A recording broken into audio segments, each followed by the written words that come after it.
Ehren right here, Question Period Canada. Happy Easter to everybody. I see a few people in the lobby already. That's great. Good day, Kenny. Good day, Sheila. Hello, Instigating Insulator.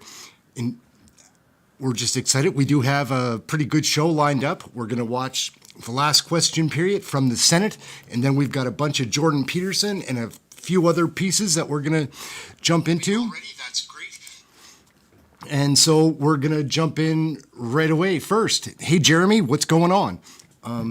So hope everybody's having a good day. It's a nice day, kind of a nice day here in Nova Scotia. Not bad for the last day of March. And so, yeah, we're just going to jump right into the Senate here. Let's get this going. Period. Senator Plett. Government Leader, in 2021, the Trudeau government told Canadians the cost of getting this unnecessary firearms buyback program up and running would be $8.8 million.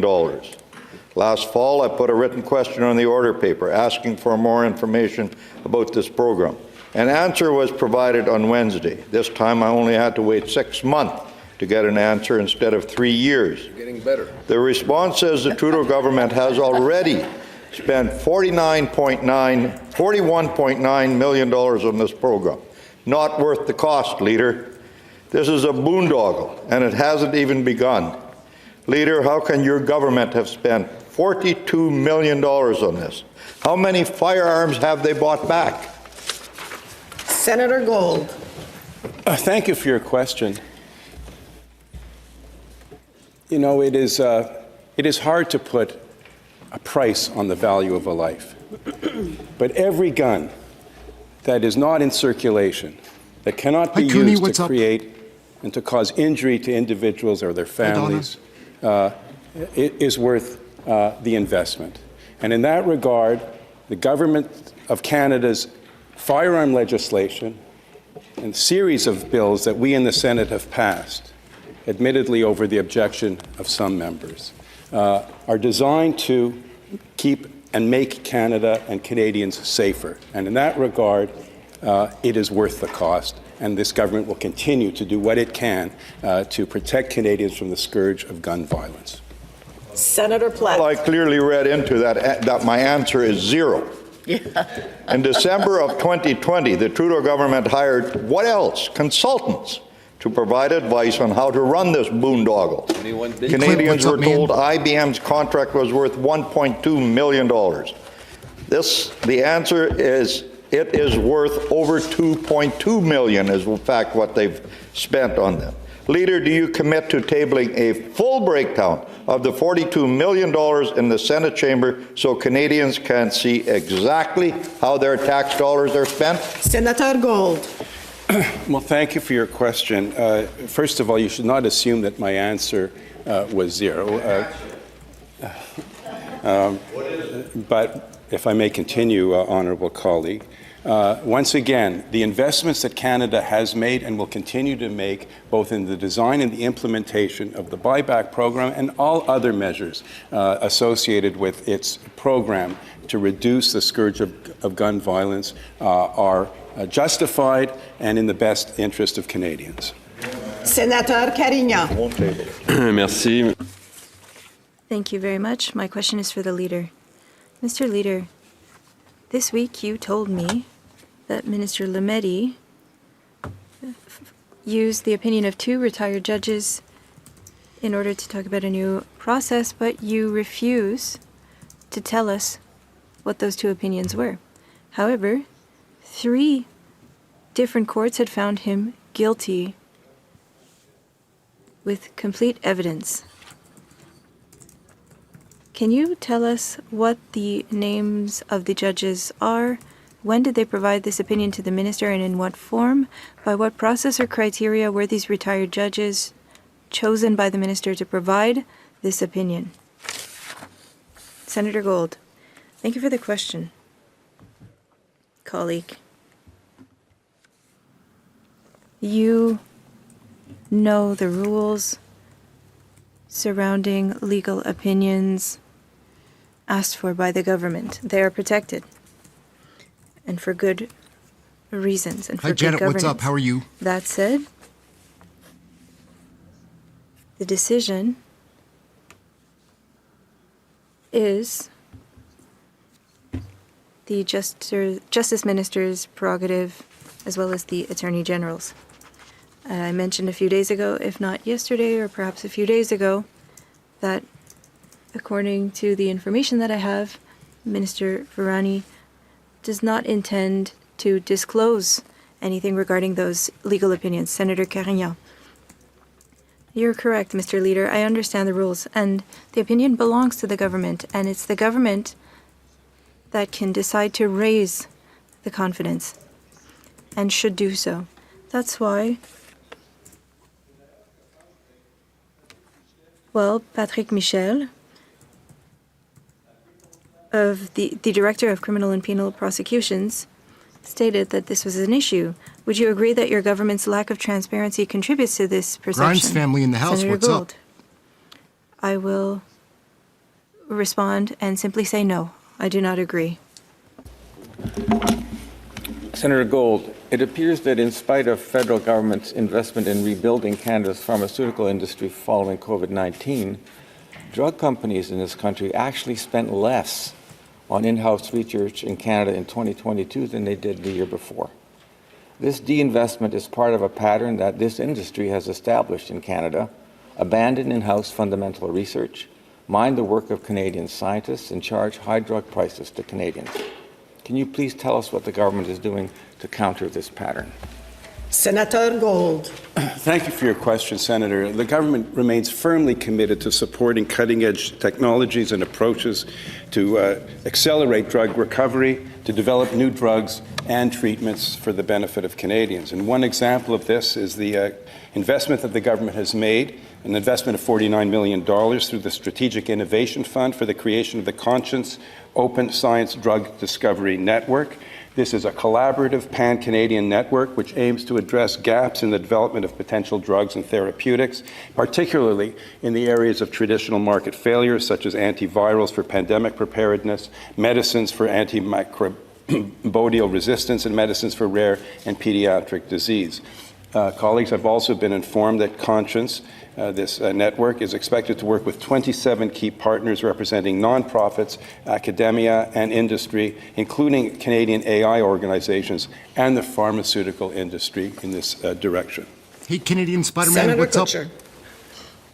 Senator Gould, could you please ask the Minister of Innovation, Science and Industry to provide us in this chamber with a written answer that details the strategy, the evaluation and responsibility framework that his department has developed to ensure ongoing robust pharmaceutical industry investment in fundamental research? Not the network, but the pharmaceutical company investment, please. Senator Gould. Well, Senator, thank you for the question, although with respectfully, I think it might have been more appropriate to have submitted this as a written question. That said, I will bring this to the attention of the Minister, and I would be happy to facilitate a discussion between you and the Minister on this subject. Senator Omidvar. Thank you, Speaker. Senator Gould, my question is about Gaza. It's been over 2 months since the government initiated a new temporary visa for Canadian citizens and permanent residents to secure visas for their families in Gaza. As of Monday, IRCC has informed us that only 14 individuals have successfully completed the application and have been subsequently approved for entry into Canada, just 14. This is at a time when Gaza is facing imminent famine. Can you please outline why the uptake and the approval has been so minimal? Senator Gould. Well, thank you for your question, Senator.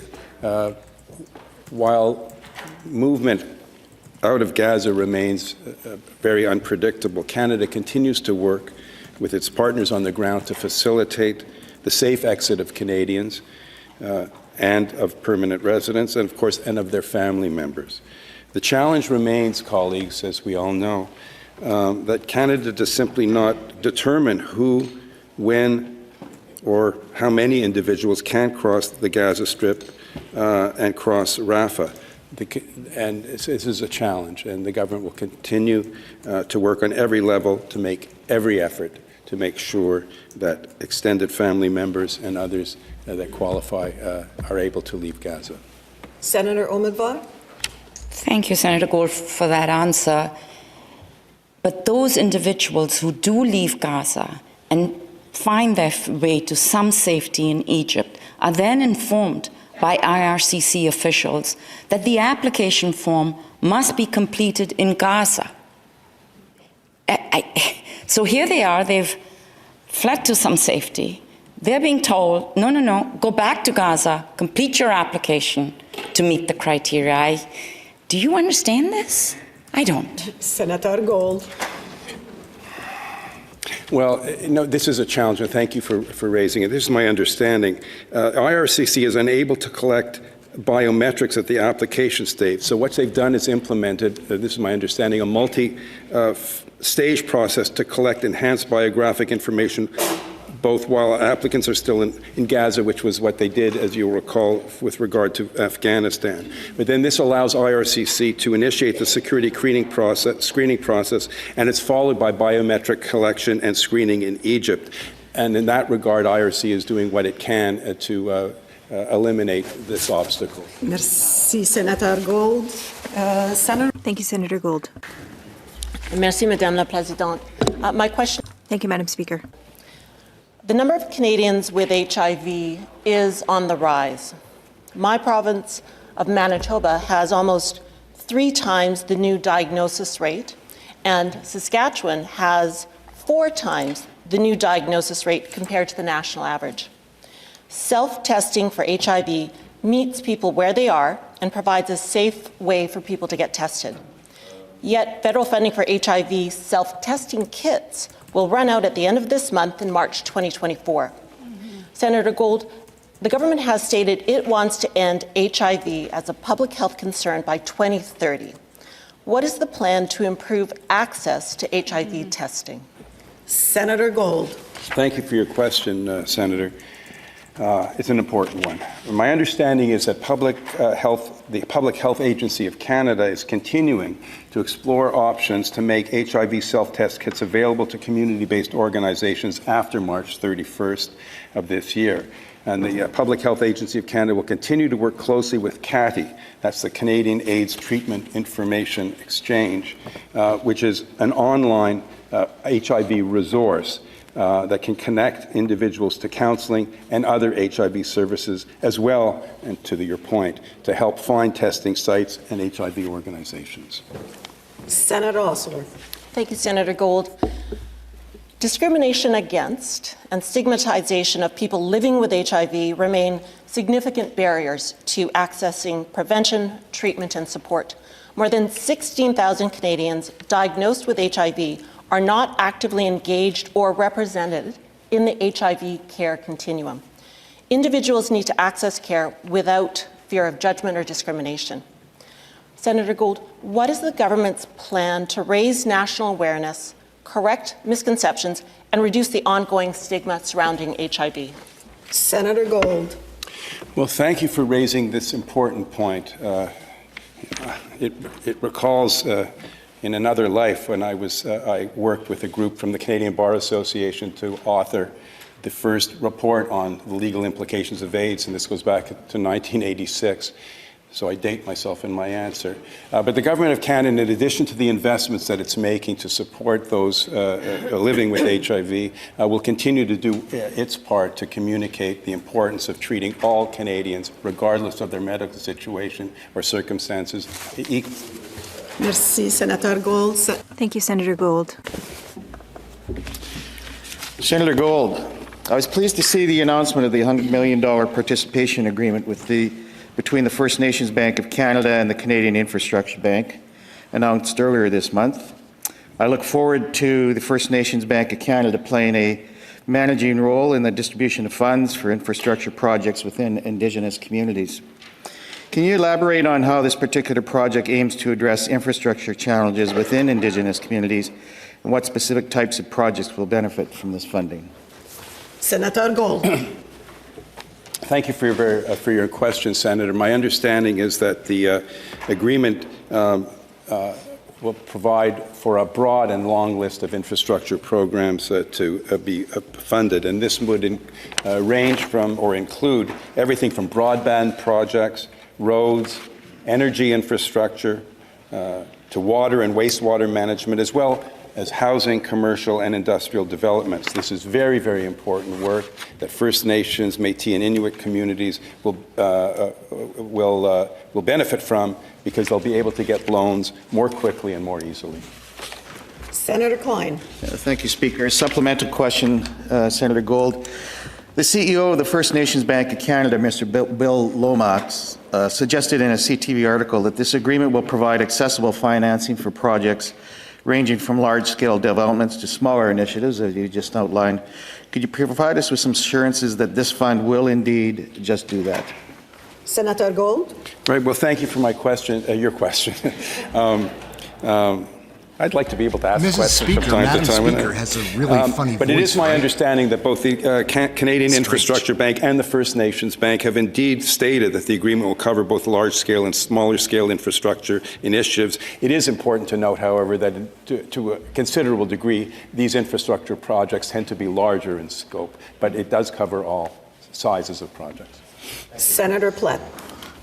Government leader, in December, the Trudeau government actually paid marksmen from the United States and New Zealand to fly around in helicopters to shoot invasive deer on Sydney Island, British Columbia.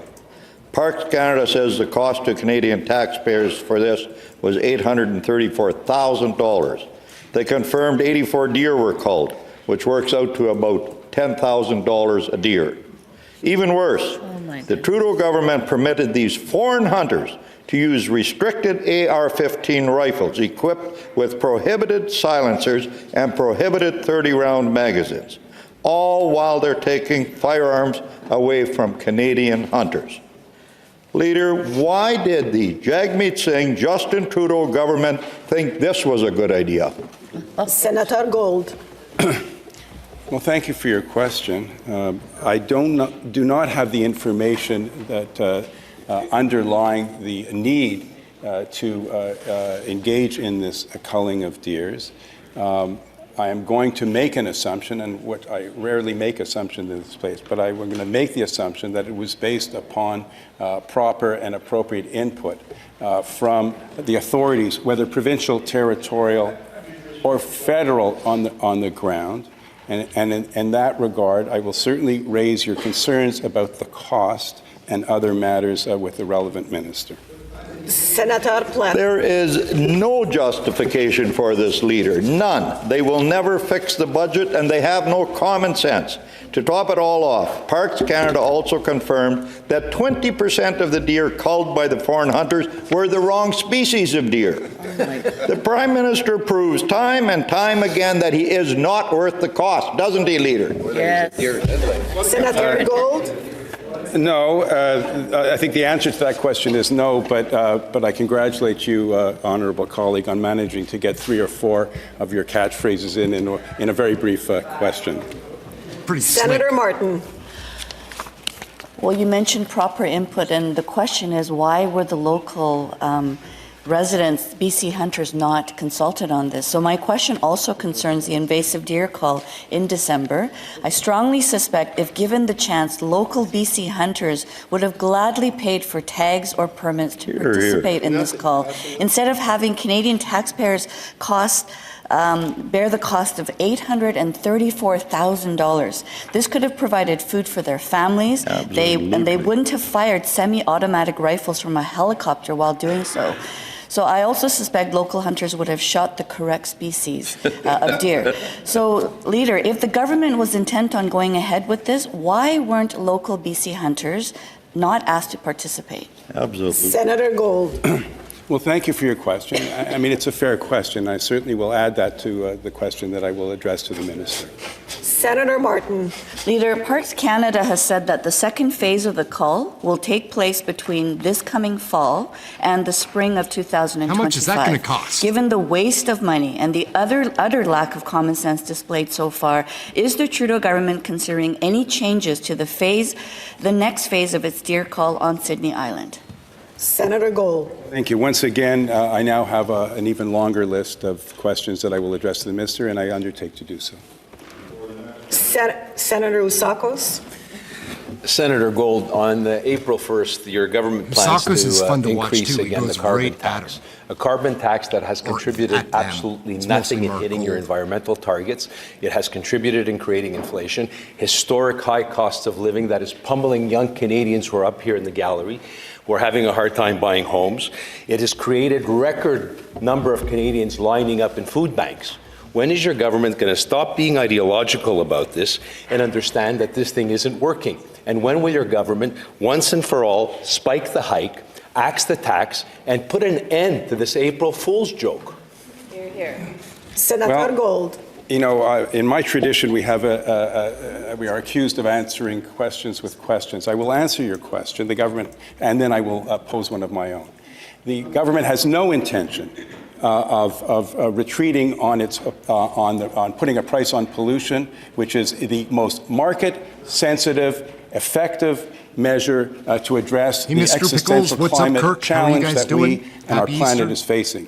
But my question to you is, when will the opposition stop misleading Canadians? It is clear by third-party validators that the price on pollution has a negligible impact on the price of food, a negligible impact on inflation, and it is not in any sense contributing to the real problems that many Canadians are indeed facing. And properly so. But it is wrong and it is regrettable to instrumentalize the suffering of Canadians who are struggling to put food on their table by misleading them with regard to the impacts of the price on pollution, which independent, non-governmental agencies... Merci. Merci, Senator Gold. Thank you, Senator Gold. Senator Gold, what's regrettable is that this government is pummeling Canadians, young Canadians. This carbon tax is creating inflation. That's the only thing that has come out of this. And you haven't hit, not a single time, any of your environmental targets. Right. That's the reality. So even Jean Chrétien, Prime Minister Chrétien always said, any good Prime Minister will acknowledge when it's time to change and something isn't working. Change your mind and understand that this isn't working. So I'll ask a simple question for you. Ever since you've implemented this carbon tax, how much revenue has your government collected off this carbon tax? Tell Canadians how negligible it is. Gold. Well, one of the things that is important for Canadians to know, and I've said it on many different occasions, is that most of the revenue that has been collected by the carbon tax is returned to Canadians. It's returned to Canadians. Well, a family of four in Alberta will receive, on average, about $1,800 a year. A family of four in Manitoba will receive approximately $1,200 a year, and that ranges. And a family in Newfoundland and Labrador close to $1,200. That's where the money's going, back into the pockets of Canadians. Senator Platt. Doing good. Leader, on March 30th of 2021, I put a written question on the Senate order paper asking how many middle-class jobs were created in Canada by this inept Trudeau government giving the Asian Infrastructure Investment Bank $250 million. It remains unanswered on our order paper. My office submitted an access to information request to the Finance Department seeking any documents they produced in relation to my order paper question. A response was recently provided. It appears work was done on an answer, but it has all been redacted or withheld. Leader, it's been almost 3 years. Why is this Trudeau government still hiding the answer? Senator Gold. Well, colleagues, thank you for your question. And again, I will say on many, many occasions, our office does everything that it can do to provide, to transmit requests for information and to encourage the information to be provided in a timely fashion. Although I am gratified with the recent tabling of many dozens of answers, it is still an unacceptable situation that senators should have to wait so long. And that is why that this government supports, as I have said publicly in this chamber and before our Rules Committee, supports a change to the rules of the Senate to bring us more in line with what the practice and rules in the House of Commons to ensure that when senators pose their questions, their legitimate questions to the government, they get an answer in a timely fashion. And that I will continue to push forward for that. Senator Platt. Well, we all know why I haven't gotten the answer. The Trudeau government sent $250 million to a bank controlled by Beijing's Communist Party. They got nothing in return. They don't want to admit it in writing. The Access to Information response shows that in 2021, the Finance Department was instructed to answer my question within a reasonable time. Is 3 years reasonable, Leader? Canadians deserve better. Senator Gold. 3 years is not a reasonable time, Senator. I stand here to answer as best as I can and as transparently as I can. And when I disagree with either the premises of your questions or indeed even the assertions that you make, I'm not shy to say so. But when I do agree with a situation that is not appropriate, respectful of the Senate, I also stand here. You'll recall, Senators, though I represent the Senate in the government, I also represent the government to the Senate. The Senate to the government, and in that regard, I will continue to push for timely responses to your questions. Senator Platt. Leader, this past July, a reporter asked Minister Freeland about the impact of the Prime Minister's carbon tax on residents in Prince Edward Island. She responded by saying, in part, I quote, "I don't actually own a car because I live in downtown Toronto. I'm like, I don't know, 300 meters from the nearest subway. I walk, I take the subway." When it was later pointed out to Minister Freeland that she has a taxpayer-funded car driven in the GTA, she said this was, quote, peddling blatant misinformation. Documents released in January show the minister billed taxpayers around $10,000 for limos and taxis in the GTA.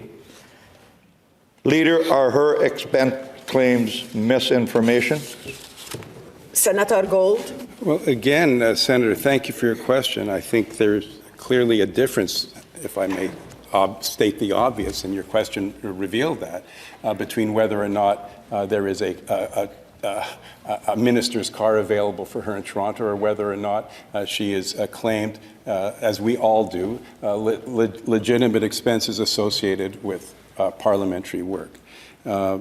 Fact remains that the price on pollution has a differential impact on individuals depending on where they live and depending on whether they have access to public transportation. Those of us who live in big cities have an easier time avoiding using cars than those in more rural areas or in smaller communities.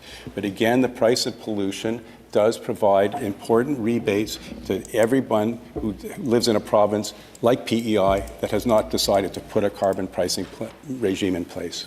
Senator Platt. Well, it was reported in January that Minister Freeland billed just over $3,000 for limos and taxi rides, and $6,736 for separate trips by her official chauffeur. Leader, isn't it hypocritical for the minister to lecture Canadians who cannot afford to pay for gas and who will pay even more in carbon tax as of April 1st when she spends thousands of their hard-earned dollars on limos and taxis? Senator Gold. It is not hypocritical for the Minister of Finance or any minister, any parliamentarian to do their work. And it is not inappropriate that legitimate expenses associated with our work be compensated and be covered by our budgets and the taxpayers. The fact remains, colleagues, that the price on pollution is an appropriate measure and one that has rebates built into it to mitigate the impacts on individual Canadians. Senator Platt. Leader, it turns out 3 affordability cabinet retreats taken by the Prime Minister, Trudeau, and his ministers cost taxpayers a lot more than originally thought. The National Post reported the 3-day cabinet retreat in Vancouver in September of 2022 cost $471,000. Documents provided to Canadian Taxpayers Federation through Access to Information show another 3-day Trudeau cabinet retreat in Hamilton in 2023 cost $305,000. A 3-day affordability retreat in Prince Edward Island in August 2023 cost at least $485,000. This adds up to over $1.3 million, and all the expenses haven't been disclosed yet. How is this affordability, Leader? Is this worth the cost? Senator Gold. Thank you for your question. The measures that the government has put into place to assist Canadians are working. They are helping. We are building. Canada is building more homes, thanks to programs designed to create incentives and to streamline processes for the construction of the much-needed homes and rental accommodations that Canadians seek. The measures that Canada has put into place to assist with other aspects of the cost of living, ranging from the very important measures to provide affordable daycare so that working parents can be free to work and know that their children are being well taken care of. Hey, Dave, what's up? How are you, sir? First steps towards a pharmacare program to provide free contraceptives, and so on. These are measures that the government has taken that are discussed at such retreats, and they are to the benefit of all Canadians. Senator Platt. $1 million would have built at least 4 homes in many parts of our country if we weren't talking about building homes. Senator Gold, last month I asked how much Prime Minister Trudeau and his cabinet spent on their most recent affordability retreat in Montreal. What did you find out, Leader? Last month I asked you this. What did you find out? Or do we have to force through some other mechanism to get the answer? How much did the Trudeau cabinet spend on their 4th affordability retreat while Canadians used food banks in record numbers and searched dumpsters for food? Senator Gold. Well, again, thank you, Senator. I don't have the answer to you with regard to the most recent cabinet meetings in Montreal, which I had the privilege of attending. But once again, at these meetings, this is where the government takes the time to hear from experts, to hear from stakeholders, and to discuss among themselves how to best move forward to assist Canadians who continue to be challenged and continue to need the support and the help that the government does provide. That's crazy, Flips. The time for question period is up. All right, guys. Answers, réponses. So that wraps up the first piece. That wraps up the first thing we were going to look at. And again, I know a lot of people want to see my fawn videos, but there were some people, we're going to show the fawn video. It's really cute. It's only short.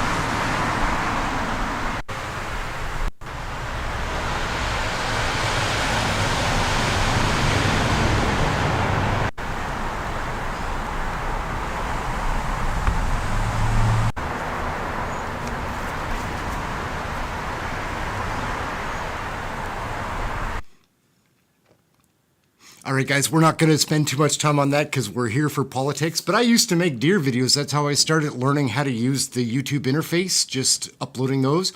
And there are so many deer in my neighborhood. It is crazy.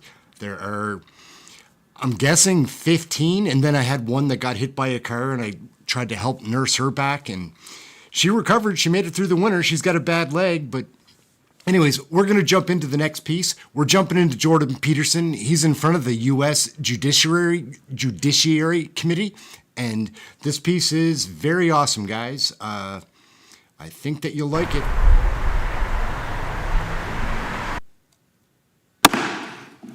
Subcommittee will come to order without objection. Big government was colluding with big tech to censor Americans. That's the first thing we learned. But now it's big government colluding with big banks and big business to spy on everything Americans buy, every place they go, everything they do.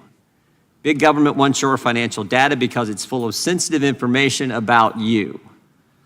Our investigation started when an FBI whistleblower, George Hill, came forward and talked to the committee. Mr. Hill was supervisory intelligence analyst at the FBI up in the Boston field office, told the committee that the FBI got information from Bank of America. Specifically, it received a list of any customer who made purchases in the Washington, D.C. area January 5th through 7th, 2021.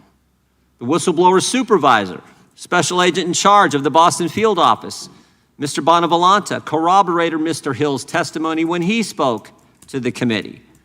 And so did Steve Jensen, the FBI's Domestic Terrorism Operations Section Chief. But it wasn't just purchase data around a specific date that the FBI got from Bank of America. That was actually also overlaid with any firearm purchase at any time. And how did the FBI get this information? They asked for it. In fact, you can see on the display on the screen here the email that was sent. The FBI told Bank of America, to recap our morning call, we are prepared to action immediately the following threshold: customers confirmed as transacting business in Washington, D.C. between these specific dates.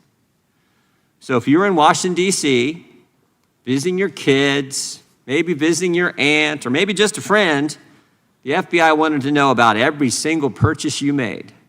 And if you're a gun owner, look out, you're going to the top of the list. For simply exercising your Second Amendment right, you're on the FBI's target list. And never forget, the federal government got this information without any process.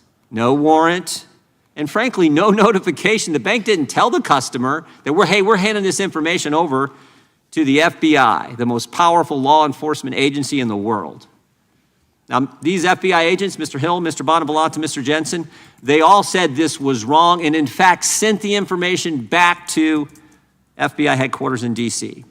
So that's how our investigation began.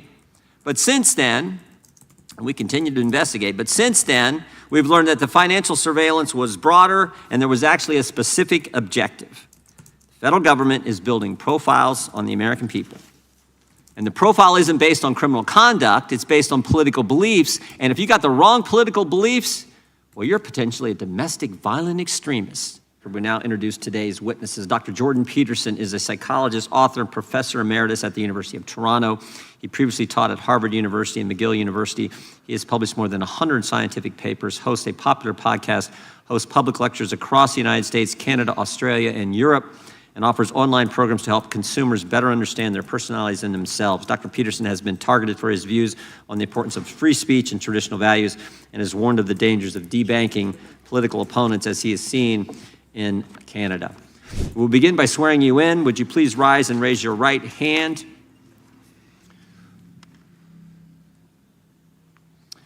Do you swear or affirm under penalty of perjury that the testimony you're about to give is true and correct to the best of your knowledge, information, and belief, so help you God?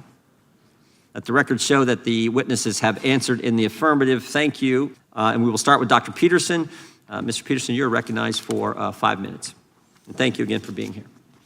As well, I would like to start by expressing my appreciation for the privilege awarded to me to testify here today. It really is an honor to be asked to do so. I'm not here to talk about January 6th or about any particular threat, insurrection, or protest, political or ideological, real or imaginary. I'm here to talk about the already extant and expanding collusion of government and corporation in restricting the individual freedom and autonomy upon which the productive, generous, and stable psyche, economy, and state are themselves necessarily founded. I'll begin my comments, therefore, in the most general terms to shed light on the mounting problem. There are now 700 million CCTVs in China under the rule of the Communist Party.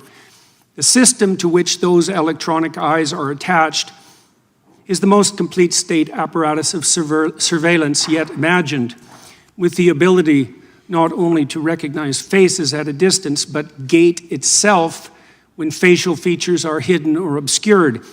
Such capability can and will soon be augmented to the point where the movement of eyes themselves, monitored by high-resolution and intelligent cameras, will soon be sufficient to identify any aware and active party.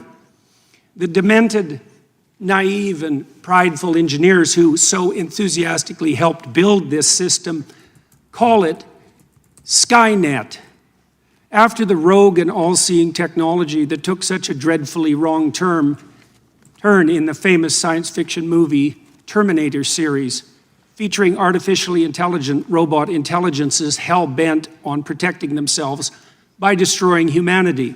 The name also references a well-known Chinese phrase describing the reach of the divine itself. The net of heaven is vast, yet it misses nothing, which aptly describes the capabilities of the new state apparatus. The system is integrated with the so-called Chinese social credit system, which awards its involuntary participants with a score indicating their compliance with the dictates of the Chinese Communist Party, allowing for full control over access to everything they possess electronically, most ominously their savings and their access to travel, certainly all modern means of travel, but increasingly as the electronic gates come up, even by walking. If you're Chinese or a visitor, your access to the world can be reduced to zero if your social credit score falls beyond an arbitrary minimum.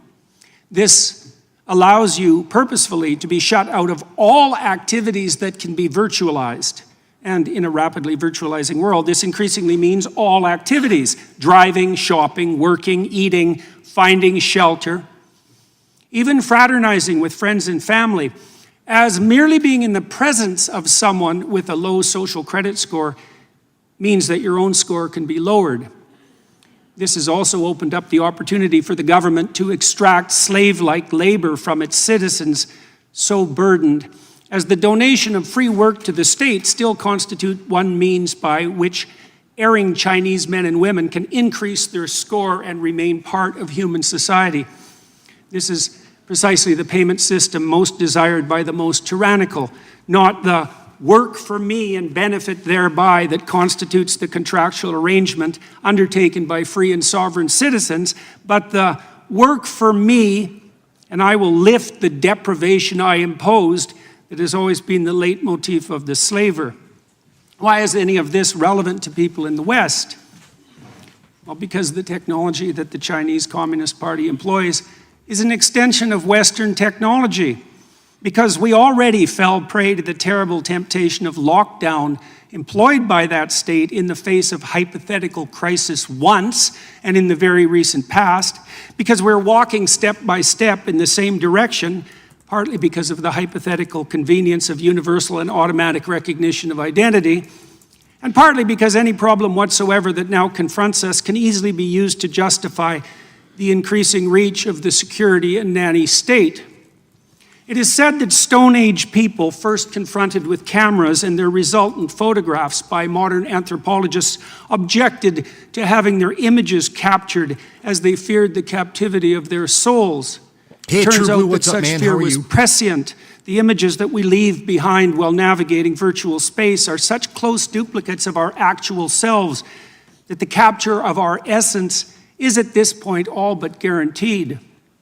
We all now have our doppelgangers. We all live so much in the virtual world in consequence of our purchasing habits and modes of electronically mediated communication that our very selves have become reducible to a frightening degree to data, the modern equivalent of our footprint, with the same data making up an image of our identity, an identity which can be and is increasingly bought and sold by the invisible corporate brokers that still mostly use it to sell us what we so desperately and carelessly and conveniently want, but that can also be used to track, monitor, and punish everything we do and say. Behavioral scientists facilitate this process with their reprehensible nudging, The practice of pushing people in a given ideologically determined direction by manipulating invisible incentives behind the scene. Corporations track purchasing decisions, developing algorithms that with increasing accuracy track our patterns of attention and action, allowing for the prediction of what might next be most enticing, doing so not only to offer us what we want, but to determine and shape what we need. Governments can and are colluding with these corporate agents to develop a picture not only of our actions, but of our thoughts and words, so that deviation from the desired end can be mapped, rewarded, and punished. The development of a digital identity and currency is nothing more than the likely end consequence of such inclinations, and the combination of both can and will facilitate the development of a surveillance state. I find it scary. The scope of which optimistic pessimists of totalitarianism such as George Orwell could scarcely imagine. The new AI systems which are so rapidly emerging do nothing but increase this danger, providing for the possibility of a super surveillance whose scope exceeds anything that mere unaugmented humans could imagine, while also making it certain that even the perceptions that in the real world shape our attitudes, conduct, and personality can be manipulated to the degree that we will not even be able to see a reality outside which that has been constructed by the superstate. The ultimate fascist collusion between gigantic self-interested corporations and paranoid security-obsessed anti-human governments. We're already selling our souls to the superstate for the purposes of immediate gratification, while being enticed to do so by fear-mongering Mr. Chairman, could the ideologues. witness be asked to summarize, please? And do I have my 5 minutes, or do I not? You've gone over 5 Oh, minutes. I'm sorry. I can certainly. If the witness could summarize, we're always a little lenient with the time. If you could summarize. I'll take 10 more seconds. Sure. With increasing ability to monitor not only the actual attention patterns and behaviors of its citizens, but to predict those that are most likely, the persecution of even potential crime becomes ever more likely. If you have nothing to hide, you will have nothing to fear, will be the slogan commandeered by those most likely to turn to surveillance to protect and control. What was the famous Soviet totalitarian joke attributed to Lavrenti Beria, head of the secret police? Show me the man and I'll show you the crime. Those words were true enough in the time of Stalin's KGB, and the police were secret enough then as well. But that's nothing compared to what we can and likely will produce now. A police so secret that we will not even be able to detect their comprehensive and subtle activity. Monitoring crime so pervasive that everyone under the dictates of the system will have something to hide Regular and order, much to Mr. fear. Chairman. We'll now proceed under the 5-minute rule with questions. Dr. Peterson, do you think they're just going to stop with conservatives? I mean, my history tells us that the cancel culture mob, the surveillance state, whatever you want to call it, it doesn't just, they never are satisfied with just certain people. It always expands. And I'll give you an example. A few years ago, Senator Feinstein, iconic Democrat senator from the great state of California, the folks in San Francisco renamed the Dianne Feinstein Elementary School. They took her name off the school because they found that she said something like 40 years ago that the cancel culture mob didn't like. So even a liberal Democrat senator wasn't good enough for the mob. They came after her too. And this is the thing that scares me. We've invited probably more Democrat witnesses in front of this committee than any other committee, because we invite Democrats to come in and say we respect the First Amendment, Second Amendment, Fourth Amendment, respect the Constitution. My concern is it never just stops with certain people. It always goes further. Do you agree with that? Well, the reason I prefaced my remarks with an insistence on nonpartisanship is because the danger posed by this increasing ability of governments and large corporations to collude threatens everyone's freedom equally. And it could well be that at the moment, and this is, I think, the case the Republicans here are trying to make, is that the people who are in the sights of that collusion tend to have more conservative leanings, but that will shift in a moment whenever the political tides shift. And we're concentrating in this hearing a fair bit on the specific events of January 6th, a very partisan issue that produces a very intense partisan divide, but we're not addressing the fundamental issue here directly, which is that our new technology enables a mode of surveillance that's so intense and all-pervading that no one will escape its purview regardless of their political views. Dr. Peterson, why are you such a Luddite? Why don't you embrace artificial intelligence and facial recognition and massive computer surveillance and cameras on every street corner so that we could all be safer? Well, because there's tremendous danger and too much security. If the emerging collusion between government and corporation, gigantic corporation, continues in the manner that it is continuing, there won't be anything that you do that can't be used against you and will be used against you in very short order. And the concerns that are expressed here about the local consequences of that, let's say with regards to January 6th, seem to me to fail to take into account the much broader threat that lurks underneath that everyone should be attending to. We're in danger of eliminating the private sphere entirely. That's already happening in places around the world, particularly in China, which is why I made reference to that. That technology is at hand. And it appears as though both giant governments and giant corporations are utilizing it in every way that they can manage. And it's often motivated by the claim that that's forestalling an immediate proximal threat, right? Well, that's a short-term justification for engaging in a tremendous long-term danger. And it should be perceived as dangerous to those on the left who are politically committed, because it will be the politically committed who are first identified by such systems. Is it true that you have a PhD? Yes. Well, then why did Canada decide that you needed more education? Can you tell us about that? Well, one reason, the entire transcript of an interview that I did with Joe Rogan was submitted as evidence with regards to the unacceptability of my views.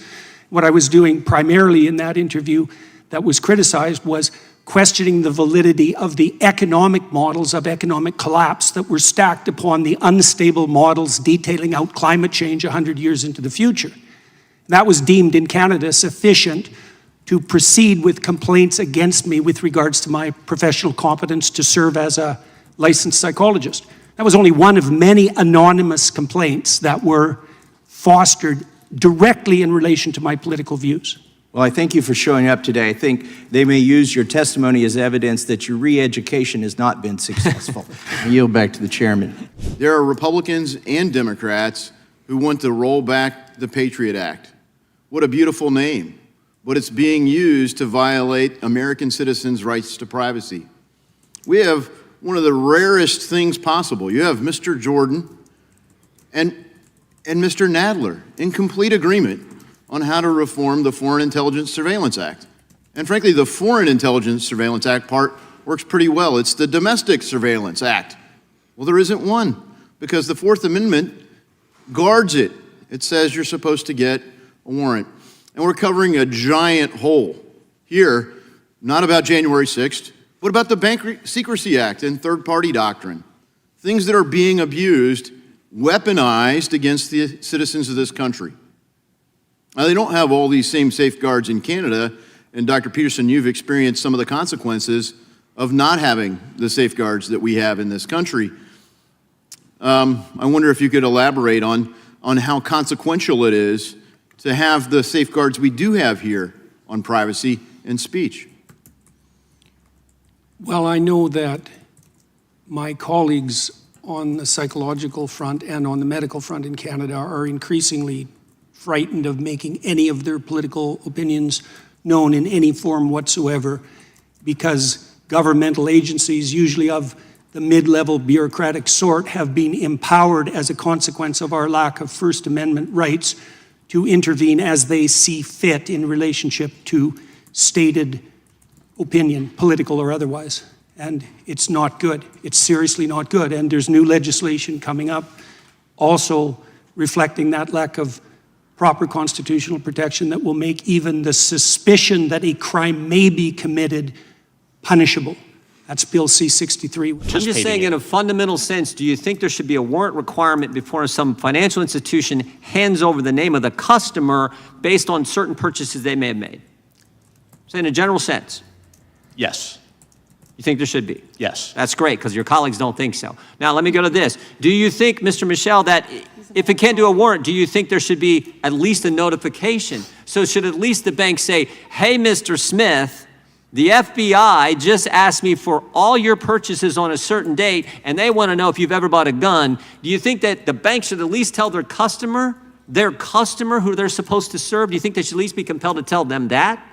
Yes. Mr. Tedesco? Yes. Mr. Knight?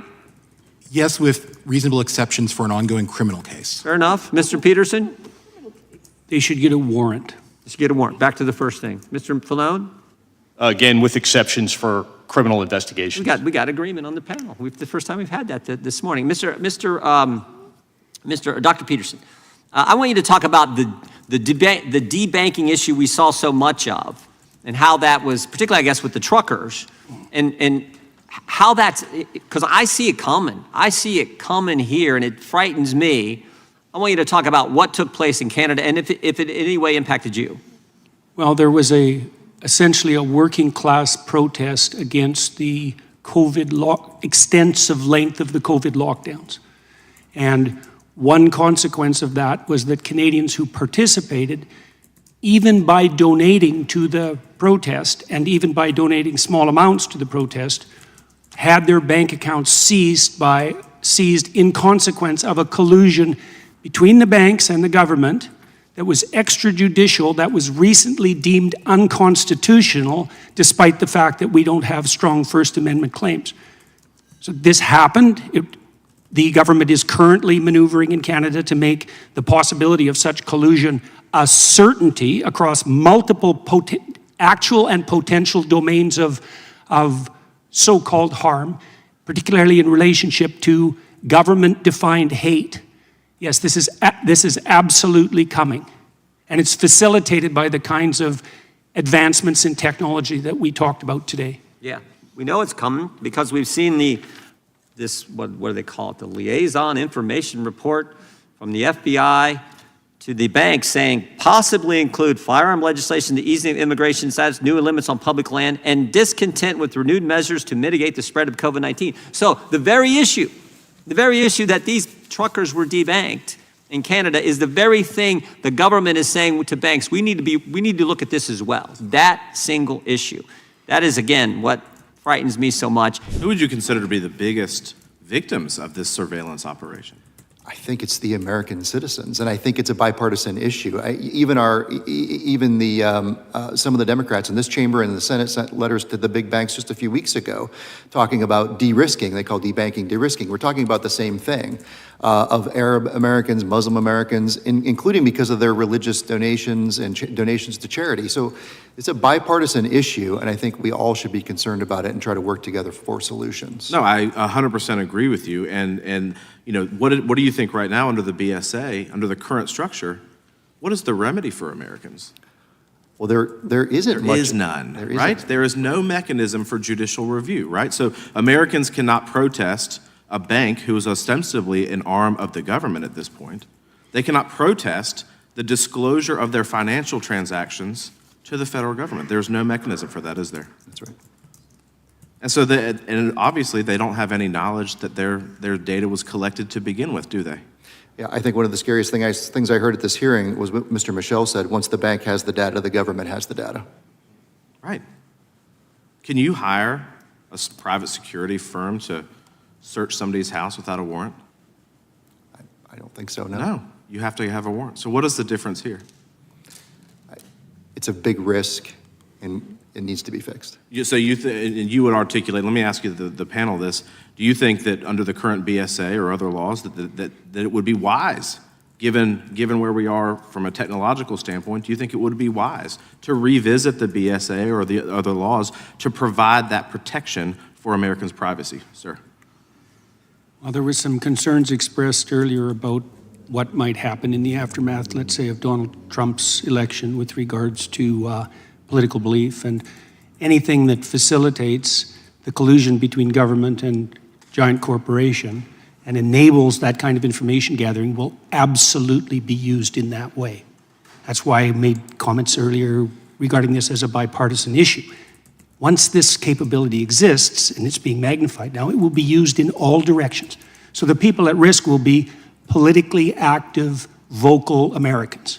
The silent ones will remain relatively safe. But Thank you for anyone that. who And- speaks. And briefly, do y'all think that we should examine? We should absolutely examine it. Agree. Yes, definitely. Yes.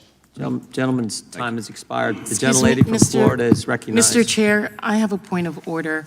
In your last Point of statement, order? you said that Steve Jensen of the FBI opposed the collection of this information for banks. They're talking our That's a language now. misrepresentation of his testimony. It's not an appropriate point of Jensen order. said The that the gentlelady from information was Florida not is used. recognized Would you for 5 release the minutes. transcript so that we can hear Not an exactly appropriate- what Mr. Not an Jensen appropriate said? point of order, and the gentlelady knows that, but she continues to try to ask Same way you a do. question that is not Same a way point of. you interject. I don't think I've sir. raised one point of order today. You interject all the The time. gentlelady from sir. Florida is recognized. All the time.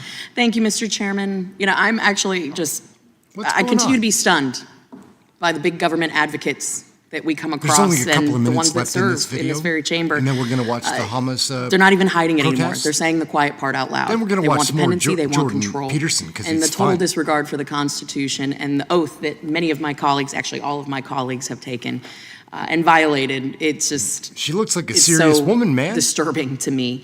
Whoa. Many people know, probably as evidenced by what is on the face of my iPad, that I detest big government and I detest big tech.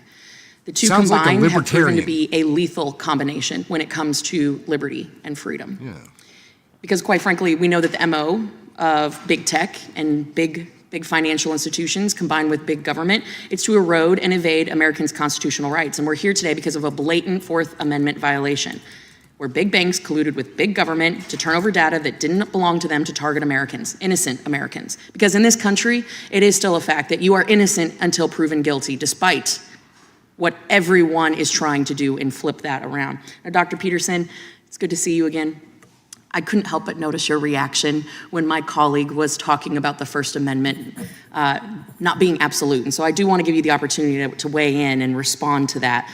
I couldn't help but notice your reaction. But before I do, I am really glad that you have been talking about the social credit system that the CCP, the Chinese Communist Party, utilizes. I am literally around the corner in a classified briefing right now talking about the use of big tech and how it is targeting American citizens. In fact, this very morning, I have been inundated in my office with phone calls from TikTok users who have been denied access to the app because they live in my congressional district, and until they call my office and demand that I do not take adverse action against the app, that they cannot use it.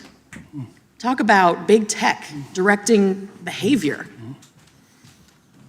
I think that we are on a very dangerous path, and I want to give you my time to really lay out in the most succinct way possible the dangerous nexus of big tech, big government, and financial institutions that seek to weaponize that information against Americans. And I know you are more than capable of doing that in 2 minutes and 30 seconds. I don't think people understand the degree to which they are profiled online and to which their virtual representation is now an iconic representation of them, nor do they understand that they have no rights whatsoever to that representation. So for example, let's say we turn our information about our purchasing habits over to the bank when we open a bank account. Well, 30 years ago, that wasn't such a big problem. With AI systems, it's a problem that's so big you can't imagine it. I mean, I'm certain that my staff could find the data online to absolutely predict your voting patterns with 95% accuracy. You have no idea what sort of digital footprint that you're leaving behind you, and there are almost no protections for that. And so now, and you also asked about the First Amendment. Yes. Well, we have very weak free speech protections in Canada, and I can tell you that is not going well. And so the combination in my country, the combination of that and the invasive technology that we're producing at a rate that beggars the imagination, produces a threat to the integrity of sovereign citizenship, the likes of which has not yet been experienced. Right? And that's what this committee should be concentrating on. Like, it's very interesting to watch it because it devolves continually into discussion of a particular event, serious though that event was. It's like, no matter how serious that event was, it pales in comparison to the potential severity of the issue that we're attempting to point to with regards to our testimony. These artificially intelligent systems can do things you can't imagine. And not only can they are and they will. And that will be abetted by the collusion between large corporations and government.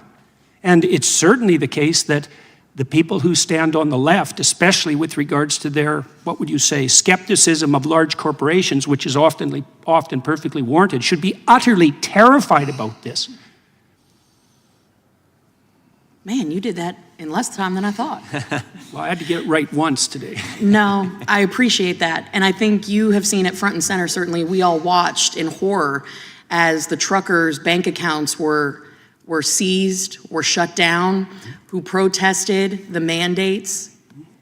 And people think that that's such a faraway concept, but we have seen that here with people who have been given ultimatums of jab or job, and we've seen ways that they've been targeted and positioned in ways that are just un-American, unconstitutional. So thank you all to our witnesses for being here today. I appreciate you guys in the fight against weaponization, and we're seeing it more and more every day. Mr. Chairman, with that, I yield. Gentlelady yields back. This concludes today's hearing. We thank our witnesses for appearing before the subcommittee today. And I apologize, I do have to. All right, gang, so that's going to wrap that piece up.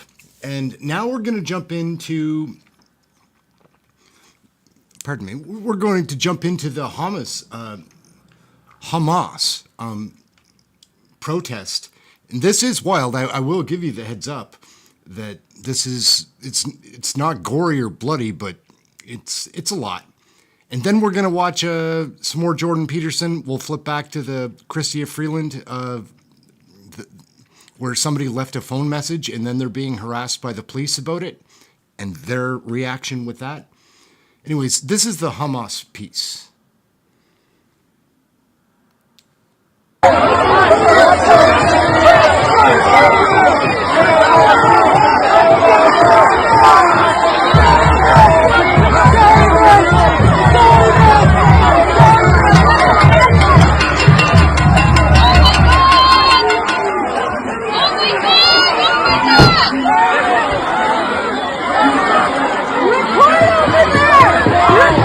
It's about 3 minutes long.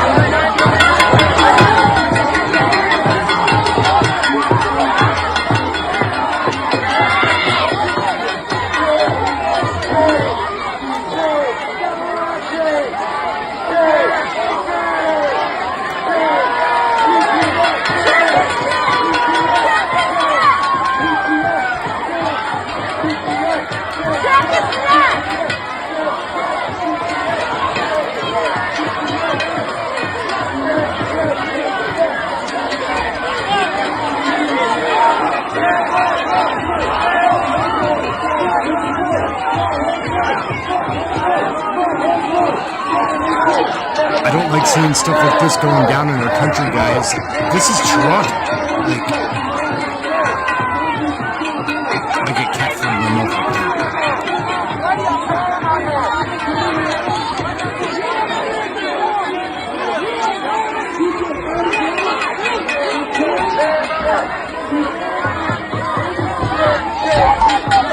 There's people around it, man.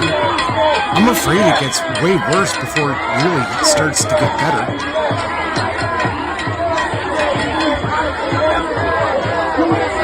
I don't like seeing that in our country, guys.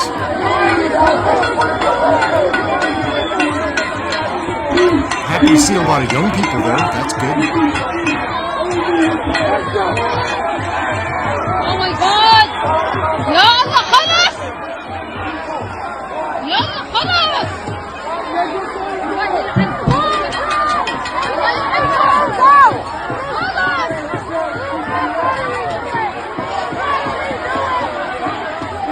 There's about a minute left in this, and then we'll jump back into something fun.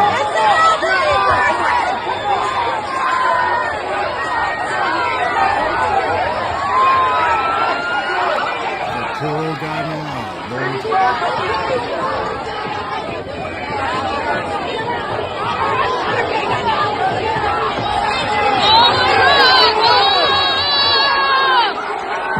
Yeah, they bring in the horses, they bring in the cavalry, really? Like, I don't know what's going on in this. I don't like seeing this stuff. It bothers me.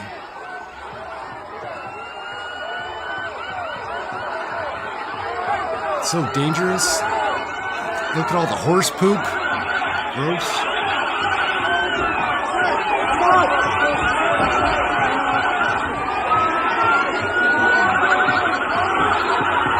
Anyways, guys, we get the point of what was going on there. Nothing pleasant. I don't like showing that stuff or watching it myself, except that that is happening in our country. I actually find it upsetting. But we're moving past it and into the next piece. How about a little more Jordan Peterson? This is just more of him sitting down in an interview. I think this one is from 2018. And I know that's a bit old, but that's when it all started falling apart. Like, don't you agree that things really started falling off the rails like 2015, 2018? Then there was COVID and so many things were expedited and went downhill very, very quickly. And it seems now that we can't recover until we have an election. We'll get an election, guys. Anyhow, next piece, we're going to jump into Jordan Peterson. Or do you want to see I can't always give the choices. Jordan Peterson next, then we're going to do CHYSTIA FREELAND. And I've got one more idea that maybe we're just going to end on. It's a long piece. Maybe we'll watch the very first question period that I ever did, because I've never watched it. And I can only imagine now, after 7 months or 8 months, however long it's been, of learning about Canadian politics, that it'll be a pretty funny look. Anyways, we're considering doing that. We're jumping into Jordan Peterson right here. Jordan Peterson, you've said that men need to, quote, grow the hell up. Tell me why. Well, because there's nothing uglier than an old infant. There's nothing good about it. People who don't grow up don't find the sort of meaning in their life that sustains them through difficult times, and they are certain to encounter difficult times. And they're left bitter and resentful and without purpose and adrift and hostile and resentful and vengeful and arrogant and deceitful and of no use to themselves and of no use to anyone else and no partner for a woman, and there's nothing in it that's good. So you say, I mean, that sounds pretty bad. You're saying It's there's a bad. crisis of masculinity? I mean, what do you do about it? You help people understand why it's necessary and important for them to grow up and adopt responsibility, why that isn't a shake your finger and get your act together sort of thing, why it's more like a delineation of the kind of destiny that makes life worth living. I've been telling young men, but it's not, I wasn't specifically aiming this message at young men to begin with. It just kind of turned out that way. And it's mostly, you admit, it's mostly men listening. I mean, It is. 90% of your audience is a male, Well, it's right? about 80% on YouTube, YouTube is a male domain primarily. So it's hard to tell how much of it is because YouTube is male and how much of it is because of what I'm saying. But what I've been telling young men is that Bud, there's an what's up? actual How are reason you? why they need to grow up, which is that they have something to offer, that people have within them this capacity to set the world straight, and that's necessary to manifest in the world, and that also doing so is where you find the meaning that sustains you in life. So what's gone wrong then? Oh, God, all sorts of things have gone wrong. I don't think that young men hear words of encouragement. Some of them never in their entire lives, as far as I can tell. That's what they tell me. And the fact that the words that I've been speaking, the YouTube lectures that I've done and put online, for example, have had such a dramatic impact is an indication that young men are starving for this sort of message, because, like, why in the world would they have to derive it from a lecture on YouTube? They're not being taught that it's important to develop yourself. But does it bother you that your audience is predominantly male? Isn't that a bit divisive? No, I don't think so. I mean, it's no more divisive than the fact that YouTube is primarily male and Tumblr is primarily female. Isn't it? Tumblr is primarily female. But you're just saying that's the way it is. Well, I'm not saying anything. It's just an observation that that's the way it is. There's plenty of women that are watching my lectures and coming to my talks and buying my books. It's just that the majority of them happen to be men. What's in it for the women, though? well, what sort of partner do you want? Do you want an overgrown child? Or do you want someone to contend with that's going to help you and that So you you're can saying rely on? women have some sort of duty to sort of help fix the crisis of masculinity? It depends on what they want.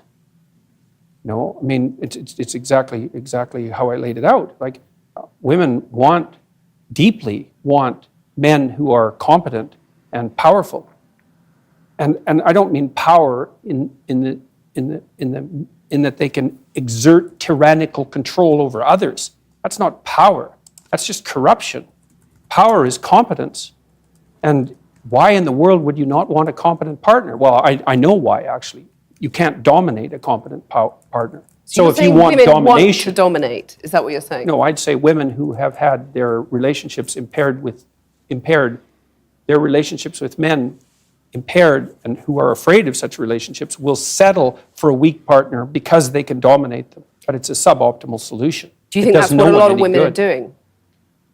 I think there's a substantial minority of women who do that. And I think it's very bad for them. They're very unhappy. It's very bad for their partners, although the partners get the advantage of not having to take any responsibility. But what gives you the right to say that? I mean, maybe that's how women want their relationships, those women. I mean, you're making these vast generalizations. I'm a clinical psychologist. Right, so you're saying you've done your research and women are unhappy dominating men. I didn't say they were unhappy dominating men. I said it was a bad long-term solution. Okay, you said it was It's not making the them same miserable. thing. Yes, it is. And it depends on the time frame. I mean, there's intense pleasure in momentary domination. That's why people do it all the time. But it's no formula for a successful long-term relationship. That's reciprocal, right? Any long-term relationship is reciprocal, virtually by definition. So, let me put a quote to you from the book, where you say there are whole disciplines in universities forthrightly hostile towards men. These are the areas of study dominated by the postmodern neo-Marxist claim that Western culture in particular is an oppressive structure created by white men to dominate and exclude women. But then I want to put minorities too, dominate and exclude minorities and women. But I want to put to you that here in the UK, for example, let's take that as an example, the gender pay gap stands at just over 9%. You've got women at the BBC recently saying that the broadcaster is illegally paying them less than men to do the same job. You've got only 7 women running the top FTSE 100 companies. Yeah. So it seems to a lot of women that they're still being dominated and excluded, to quote your words back to you. It does seem that way, but multivariate analysis of the pay gap indicate that it doesn't exist. But that's So just you not do- true, you- is it? That's I mean, that absolutely 9% pay gap, that's a gap between median hourly earnings Yeah. between men and women. But there's That multiple, exists. yeah, but there's multiple reasons for that. One of them is gender, but it's not the only reason. Like if you're a social scientist worth your salt, you never do a univariate analysis. Like you say, well, women in aggregate are paid less than men. Okay, well, then we break it down by age, we break it down by occupation, we break it down by interest, we break it down by personality. But you're saying basically it doesn't matter if women aren't getting to the top, because that's what's skewing that gender pay gap, isn't it? You're saying, well, that's just a fact of Not life. saying Women it aren't doesn't necessarily matter. going to get to the top.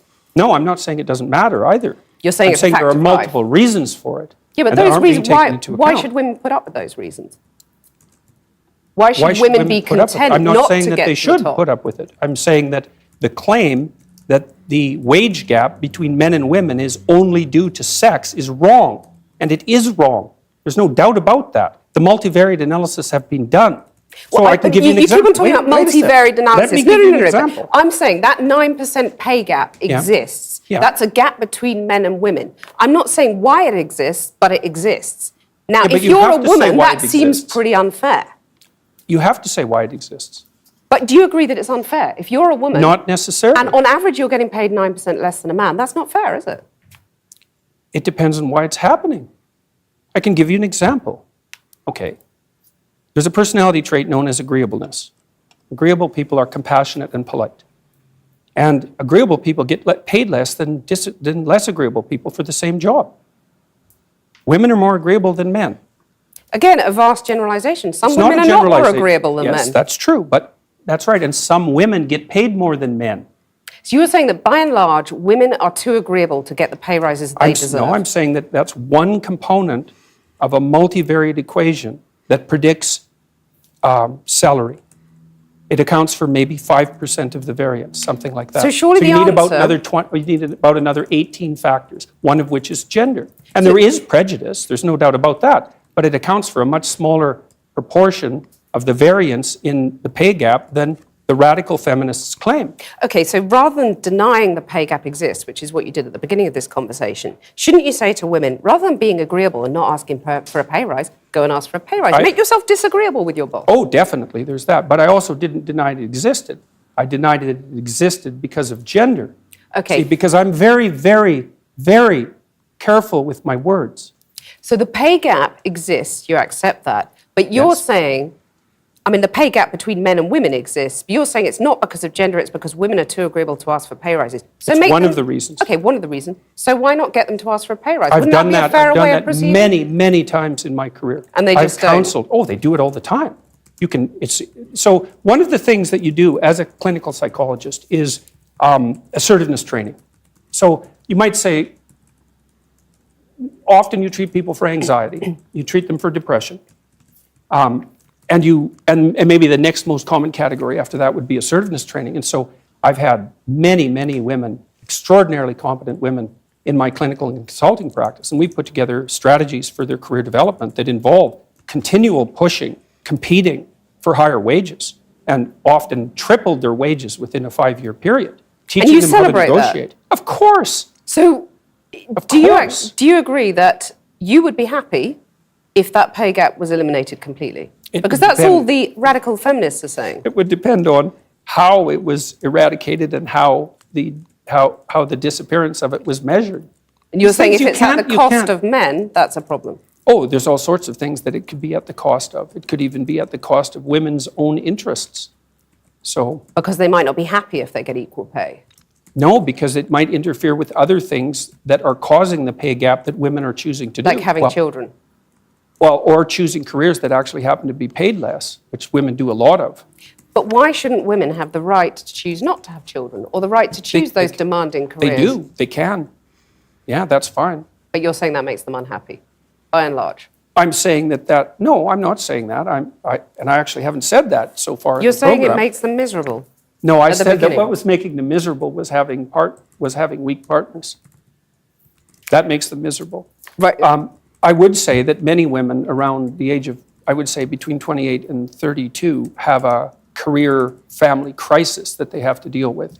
And I think that's partly because of the foreshortened time frame that women have to contend with. Like, women have to get the major pieces of their life put together faster than men, which is also partly why men aren't under so much pressure to grow up. So because for the typical woman, she has to have her career and family in order pretty much by the time she's 35, because otherwise the options start to run out. And so that puts a tremendous amount of stress on women, especially at the end of their 20s. I think I take issue with the idea of the typical woman because, all women are different. And that's what I want to just put another quote to you from the book. Well, You they're say- different in some ways and the same in others. Okay, you say women become more vulnerable when they have children. Oh, yes. And you talked in one of your YouTube interviews about crazy harpy sisters. So, simple question. Is gender equality a myth in your view? Is that something that's just never going to happen? It depends on what you mean by equality. No, Being if you treated mean that fairly, men and women getting are the same opportunities? fairly, we could get to a point where people were treated fairly or more Hi, Brenda, fairly. what's I up? mean, How are people you are today? treated Happy pretty Easter. fairly in Western Hope you're culture doing well. already, but we can But they're improve really that. not, though, are they? I mean, otherwise, why depends. would there only be 7 women running FTSE 100 companies in the UK? Why would there still be a pay gap, which we've Oh, well, discussed that's at easy. length? It's easy to Why are answer women that at the question. BBC saying that they're getting paid illegally less than men to do the same job? Well, That's not fair, Well, is let's it? go to the first question. Those are complicated questions. Seven women, repeat that one. There's 7 only women running the top FTSE 100 companies in the UK. Okay. Well, the I mean, first that's not question fair. might be, why would you want to do that? Why would a man want to do it? I Well, mean, it's a lot of money, it's an interesting there's a job, certain you know? number of men, although not that many, who are perfectly willing to sacrifice virtually all of their life to the pursuit of a high-end career. So they'll work. These are men that are very intelligent. They're usually very, very Hey, Lamont, conscientious. what's They're going very on? driven. They're very How are high you energy. today? They're very healthy, and they're willing to work Antonio, what's 70 going on? or 80 Happy hours Easter. a week, nonstop, specialized at one thing to get to the top. So you're saying women are just more sensible. They don't want that because it's not a nice life. I'm saying that's part of it, definitely. And so I work So for... you don't think there are barriers in their way that prevent them getting to the top Oh, of there those are some companies? barriers, yeah, like men, for example. I mean, to get to the top of any organization is an incredibly competitive enterprise. And the men that you're competing with are simply not going to roll over and say, please take the position. So let me come back to my question. It's absolute all-out warfare. Is gender equality a myth? I don't know what you mean by the question. Men and women aren't the same, and they won't be the same. That doesn't mean they can't be treated fairly. Is gender equality desirable? If it means equality of outcome, then almost certainly it's undesirable. That's already been demonstrated in Scandinavia. Because in Scandinavia... What do you mean by that? Equality of outcome is undesirable. Well, men and women won't sort themselves into the same categories if you leave them alone to do it off their own accord. We've already seen that in Scandinavia. It's 20 to 1 female nurses to male, something like that. It might not be quite that extreme, and approximately the same male engineers to female engineers. And that's a consequence of the free choice of men and women in the societies that have gone farther than any other societies to make gender equality the purpose of the law. Those are ineradicable differences. You can eradicate them with tremendous social pressure and tyranny, but if you leave men and women to make their own choices, you will not get equal outcomes. Right, so you're saying that anyone who believes in equality, whether you call them feminists, call them whatever you want to call them, should basically give up because it ain't going to happen. Only if they're aiming at equality of outcome. So you're saying give people equality of opportunity, that's fine. It's not only fine, it's eminently desirable for everyone, for individuals and for society. But still women aren't going to make it. That's what you're really It saying. depends on your measurement techniques. They're doing just fine in medicine. In fact, there are far more female physicians than there are male physicians. There are lots of disciplines that are absolutely dominated by women. Many, many disciplines. And they're doing great. So... Let me put something else to you from the book. You say the introduction of the equal pay for equal work argument immediately complicates even salary comparison beyond practicality for one simple reason. Who decides what work is equal? It's not possible. So the simple question is, do you believe in equal pay?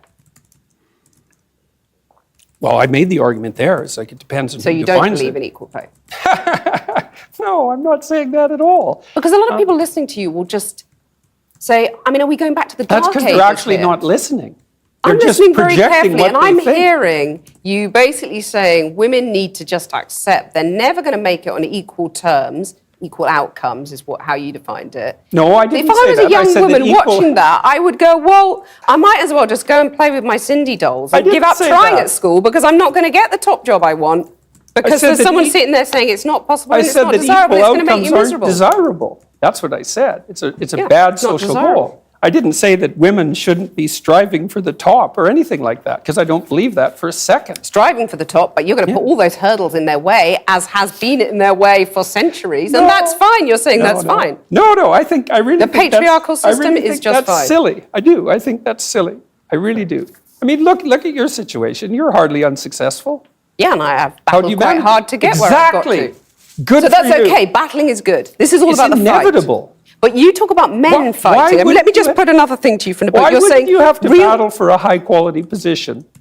Well, I notice in your book you talk about real conversations between men containing, quote, an underlying threat of physicality. Oh, there's no doubt about that. What about real conversations between women? Is that something, or are we sort of too amenable and reasonable? No, it's just that the domain of physical conflict is sort of off limits for you. Well, you it's just said rather that I've unfortunate. fought to get where I've got. Yeah, but what does that make me? Well, a I sort of don't proxy imagine. man or I something? don't imagine that you've. Yeah, to some degree, I suspect you're not very agreeable. So that's the thing. Successful women. I'm not very agreeable. Right. But I've noticed that successful- actually in this conversation. At least and we I'm can have sure a it go for it. served your career well. Successful women, though, basically have to wear the trousers. In your view, they have to sort of become men to succeed. Is what you're saying? Well, if This they're I've had to lady fight to is- succeed. if they're Therefore, going to I'm an compete ordinary against man. She's one of men, them, certainly like- masculine traits are going to be helpful. I mean, Hey, one of the Daphne, things what's I up? do in my counseling How are you? practice, for example, when I'm consulting with women who are trying to advance their careers, is to teach them how to negotiate and to be able to say no and to not be easily pushed around and to be formidable. And you need to, if you're going to be successful, you need to be smart, conscientious, and tough. Well, here's a radical idea. Why don't the bosses adopt the male bosses, shall we say, adopt some female traits so that women don't have to fight and get their sharp elbows out for the pay rises? It's just accepted if they're doing the same job, they get the same pay. Well, I would say partly because it's not so easy to determine what constitutes the same job. But that's because, arguably, there are still men dominating our industries, our society, and therefore they've dictated the terms for so long that women have to battle to be like the men. No, it's not true. It's not true. So, for example, where's the evidence? Well, I can give you an example very quickly. So I worked with women who worked in high-powered law firms in Canada for about 15 years, and they were as competent and put together as anybody you would ever meet. And we were trying to figure out how to further their careers. And there was a huge debate in Canadian society at that point that was basically ran along the same lines as your argument, is that if the law firms didn't use these masculine criteria, then perhaps women would do better. But the market sets the damn game. It's like... And the market is dominated by men. No, it's not. It's not. You, the market is dominated by women. They make 80% of the consumer decisions. That's not the case at all. If you're talking about people who stay at home looking after children, by and large, they are still women. So they're going out doing the shopping. But that is changing. They make all the consumer decisions. Okay, so the market is driven by women, not men. Right. Okay, and if you're a lawyer in Canada... And they still pay more for the same sort of goods. That's been proven, that men, you buy a blue bicycle helmet, it's going to cost less than a pink one. Anyway, we'll come on to that. It's partly because men are less agreeable.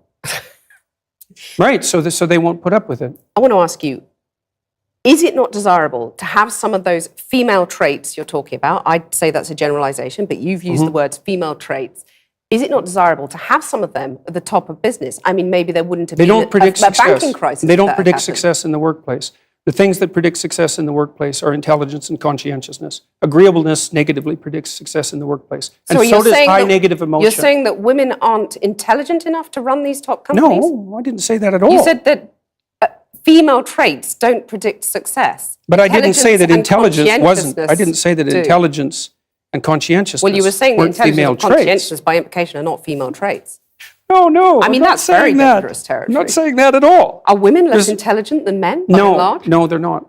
No, the data on that's pretty clear.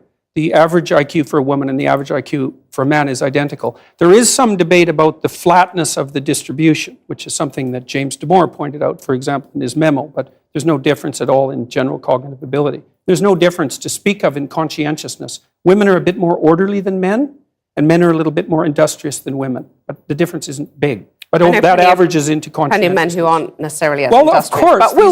of course.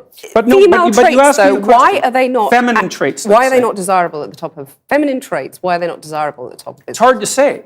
I'm just laying out the empirical evidence. Like we know the traits that predict success. But we also know, because companies by and large have not been dominated by women over the centuries, we have nothing to compare it to. It's an experiment. True, and it could be the case that if companies modified their behavior and became more feminine, that they would be successful. But there's no evidence for it.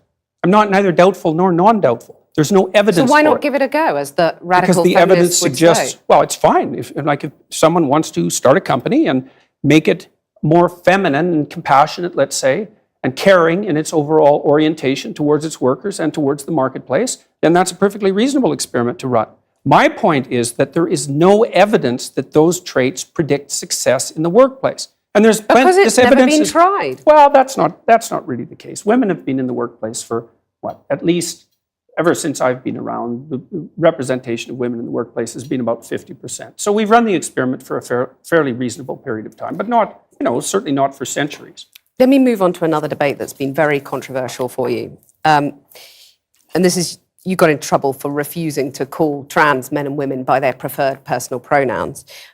No, that's not actually true. I got in trouble because I said I would not follow the compelled speech dictates of the federal and provincial government. I actually never got in trouble for not calling anyone anything. Right. That didn't happen. You wouldn't follow the change of law, which was designed not to once it was outlaw law. discrimination. No. Well, that's what they said it was designed to do. Okay, you cited freedom of speech in that. Why should your right to freedom of speech trump a trans person's right not to be offended? Because in order to be able to think, you have to risk being offensive. I mean, look at the conversation we're having right now. Like you're certainly willing to risk offending me in the pursuit of truth. Why should you have the right to do that? It's been rather uncomfortable. Well, I'm very glad I put you on the spot. Well, you get my I've point. No, but you get exercised my my freedom of point. speech. You get my point. It's like you're doing what you should do, which is digging a bit to see what the hell's going on. So and that is what you should do. But you're exercising your freedom of speech to certainly risk offending me. And that's fine.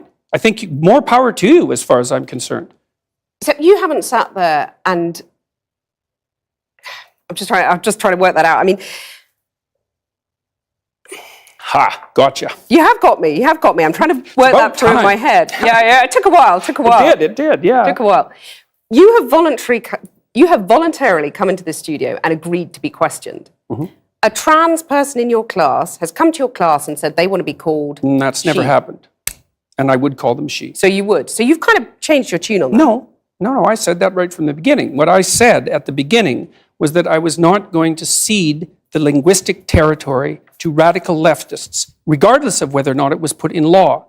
That's what I said. And then the people who came after me said, oh, you must be transphobic and you mistreat a student in your class. It's like, I never mistreated a student in my class. I'm not transphobic, and that isn't what I said. Well, except you've also called trans campaigners authoritarian, haven't you? I mean, isn't that Well, only in the broader context of my claims that radical leftist ideologues are authoritarian, Yes, which but they are. You're saying someone who's trying to work out their gender identity, who may well have struggled with that, had quite a No tough doubt time have over the struggled years. with it, yeah. You're comparing them with, Chairman Mao, who just the saw the activists. deaths of millions of people. Well, Just the even if the activists. activists, they're trans people too. They have a right to say these things. Yeah, but they don't have a Isn't it right to grossly speak for their whole insensitive community. To compare them to Chairman Mao or, I could Pinochet, Augusto Pinochet. I mean, this is grossly insensitive. Isn't I it? didn't compare them to Pinochet. Well, I did compare them to he Mao. was an authoritarian. He's a wasn't he? right-winger, though. I was comparing them to the left-wing totalitarians. And Okay, I do believe they are left-wing totalitarians. Under Mao, millions of people died. Right. I mean, there's no comparison between Mao and a trans activist, is there? Why not? Because trans activists aren't killing millions of people?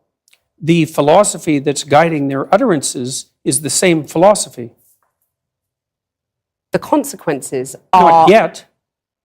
You're saying that trans activists could lead to the deaths of millions of people? No, I'm saying that the philosophy that drives their utterances is the same philosophy that already has driven us to the deaths of millions of people. Okay, tell us how that philosophy is in any way comparable. Sure, Hey, Betty, that's what's no up? How are problem. you? The first Happy thing Easter. is that the philosophy presumes that group identity is paramount. That's the fundamental philosophy that drove the Soviet Union and Maoist China. And it's the fundamental philosophy of the left-wing activists. It's identity politics. It doesn't matter who you are as an individual. It matters who you are in terms of your group identity. You're just That's saying these murderous- things, though, to provoke, aren't you? I mean, Not you a are a bit. provocateur. I never said You're like anything- the alt-right that you hate to be compared to. You want to stir things up. I'm only a provocateur insofar as when I say what I believe to be true, it's provocative. I don't provoke. Maybe for You don't humor set out to now and provoke. then. I'm not interested in provoking. But what Not in about the thing least. about, fighting and the lobster? Tell us about the lobster. Well, that's quite a segue. Well, the first chapter I have in my book is called Stand Up Straight with Your Shoulders Back. And it's an injunction to be combative, not least to further your career, let's say, but also to adopt a stance of ready engagement with the world and to reflect that in your posture. And the reason that I write about lobsters is because there's this idea that hierarchical structures are a sociological construct of the Western patriarchy. And that is so untrue that it's almost unbelievable. And I use the lobster as an example because the lobster, we divulged from lobsters in evolutionary history about 350 million years ago, common ancestor. And lobsters exist in hierarchies, and they have a nervous system attuned to the hierarchy. And that nervous system runs on serotonin, just like our nervous systems do. And the nervous system of the lobster and of the human being is so similar that antidepressants work on lobsters. And it's part of my attempt to demonstrate that the idea of hierarchy has absolutely nothing to do with sociocultural construction, which it doesn't. Let me just get this straight. You're saying that we should organise our societies along the lines of the lobsters? I'm saying that it's inevitable that there will be continuity in the way that animals and human beings organize their structures. It's absolutely inevitable. And there is 1/3 of a billion years of evolutionary history behind that. Right? That's so long that 1/3 of a billion years ago, there weren't even trees. It's a long time. You have a mechanism in your brain that runs on serotonin that's similar to the lobster mechanism that tracks your status. And the higher your status, the better your emotions are regulated. So as your serotonin levels increase, you feel more positive emotion and less negative emotion. So you're saying, like the lobsters, we're hardwired as men and women to do certain things, to sort of run along tram lines, and there's nothing we can do about it? No, I'm not saying there's nothing we can do about it, because it's like in a chess game, right? There's lots of things that you can do, although you can't break the rules of the chess game and continue to play chess. And your biological nature is somewhat like that, is it sets the rules of the game, but within those rules you have a lot of leeway. But the idea that, one thing we can't do is say that hierarchical organization is a consequence of the capitalist patriarchy. It's like, that's patently absurd. It's wrong. It's not a matter of opinion. It's seriously wrong. Aren't you just whipping people up into a state of anger? And not at all. Divisions between men and women, you're stirring people up. You know, you have any critics of you online get absolutely lambasted by your followers. You've And got to by call me, them off, haven't generally. you? Sorry, your critics get lambasted by you. I mean, If isn't they're that academics, irresponsible? not at all. If an academic is going to come Okay. after me and tell me that I'm not qualified and that I don't know what I'm talking about, So like, you're it's not going to say to seriously your not the followers same. now, quit the abuse, quit the anger? Well, we'd need some substantial examples of the abuse and the anger before I could detail that question. There's a lot of it out there. Let's take a more general perspective on that. So I've had 25,000 letters since June, something like that, from people who told me that I've brought them back from the brink of destruction. And so I'm perfectly willing to put that up against the rather vague accusations that my followers are making the lives of people that I've targeted.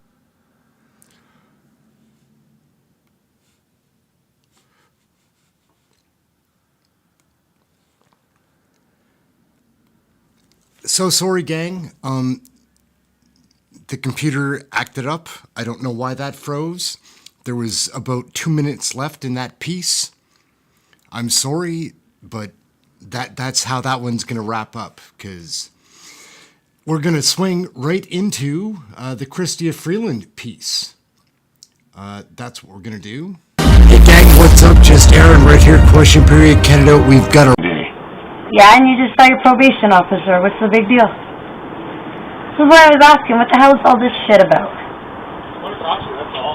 Yeah, well, we don't trust you. We heard about talking, and then you guys got guns.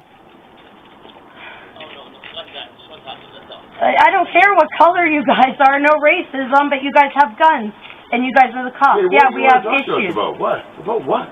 You John? What does it matter if I am? Well, you just can't talk to me for a second. Is that okay? For what? What did I do that's so... I've been at work today. Hey, that's fine. Because of your daughter here, I just want to... It's private. But if you don't mind, I can go ahead and speak while she's there. Come on, honey. Give a Let's go shit, inside. really, honestly. You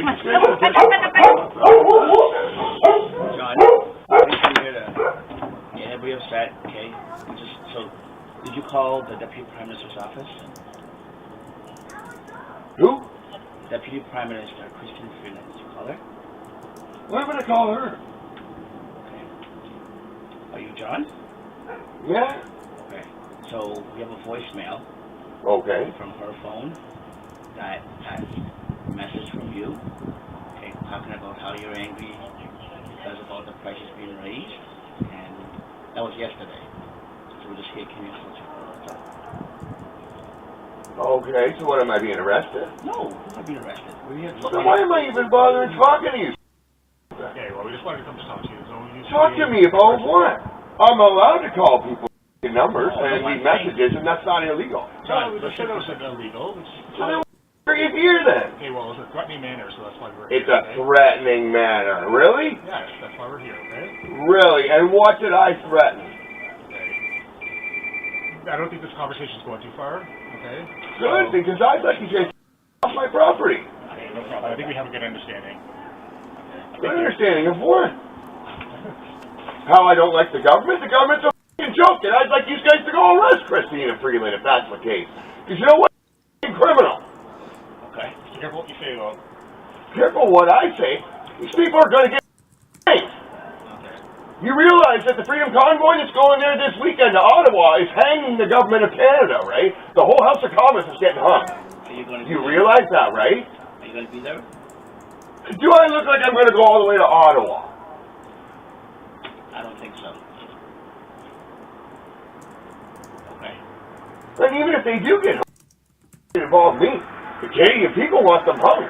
You don't agree with us? I'm not You don't agree that our government should be hung for treason? They're supporting this World Economic Forum more than they're supporting the Canadian people. Okay. Okay, so then we should hang them then because that's treason. So what I said on her message isn't illegal because you know what? She's being a fucking. She's one of the worst and most So hated you women. guys are here because of this message I left on Christina Freeland's message machine yesterday. An opinion is freedom So of speech. I'm allowed to have a actually. fucking opinion, and you guys can suck my ass if you don't like it. No, what's the percent to talk to you about that? Well, it's kind of hard when I've got 3 dogs at the door. Okay. No, we just came to talk to you about it. Listen, that's fine. Like, what you said wasn't threatening, okay? That's what I'm saying. Like, it's not threatening. An opinion is It's your not. opinion, okay? But I got a question. Why does she want to waste your time, and why would you guys even come wasting? Because we're she's the a police. pussy. If they have concerns, we have to come and attend to it. It's not a concern. It's a freedom of speech issue that she doesn't understand the freaking, or even consider the Do freaking. you know what you said? Yeah, she should be hung for treason. Yeah. That's an actual statement of a law, of a global law. Just like if you're treasonous in this country and you're the government, They should be charged with murder. They've killed 50,000 Canadian we people. are allowed to hang a corrupt government. Right?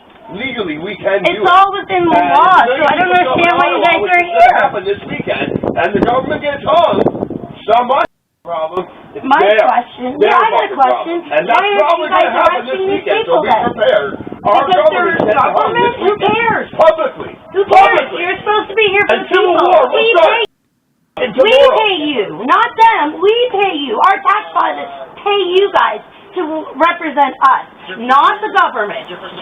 Yes, it is. Okay. All right. Okay. So we'll pass on the message, and we're going to do our best to. That's not one message. Tell Yeah, tell them to do their homework and learn the and human rights. Okay, we'll pass that on. And the Good. streets. Tell her to boy, that. It's disgusting. And then you got fuck right. Boy, It's that. like, man, my freaking bank account got shit over with this crap. To find out if you leave. These guys are fucking. Sorry, don't like them. Well, you should be out here fucking up. Charge that other fucking. Right. Good. Go charge that cunt with treason because she's treasonous too. Okay. Thank you. Just talking to you. Grab Trudeau while you're there because he's a fucking treasonous goof too. Grab or grab the whole House of Commons. Treasonous. They're all getting hung It's tomorrow upsetting. anyway. This guy is so upset. Like, I understand why he would be. All he did was leave a message. I don't know what he said, but You guys can up, eh? Bunch of ignorant pigs. it doesn't make me happy to listen to this. Here, you bunch of f***ers. Go that's the government of Canada, you bunch of goofs. Get your f***ing out. Go arrest little fucking harassing innocent people.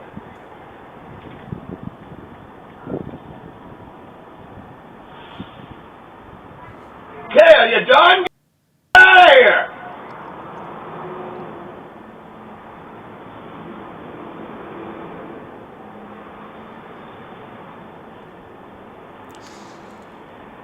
These guys retarded, but get out of here.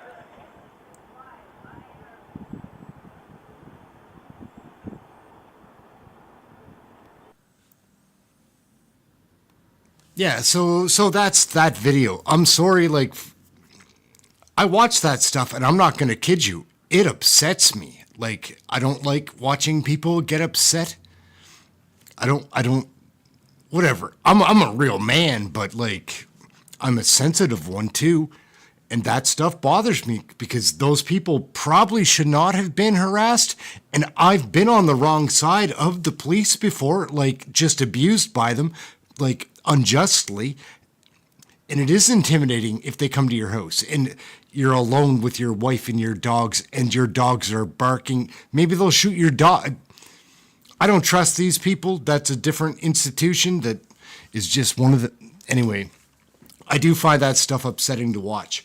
And, but we need to show it. We need to see what's going on in the country. You can't leave a nasty phone message on CHYSTIA Freeland's answering service without the cops coming to check out if you're a terrorist. That's not the Canada that I want. Anyhow, guys, what we're going to go out on, and I'm not sure if I should even be showing this. Like, I'm positive that it's safe.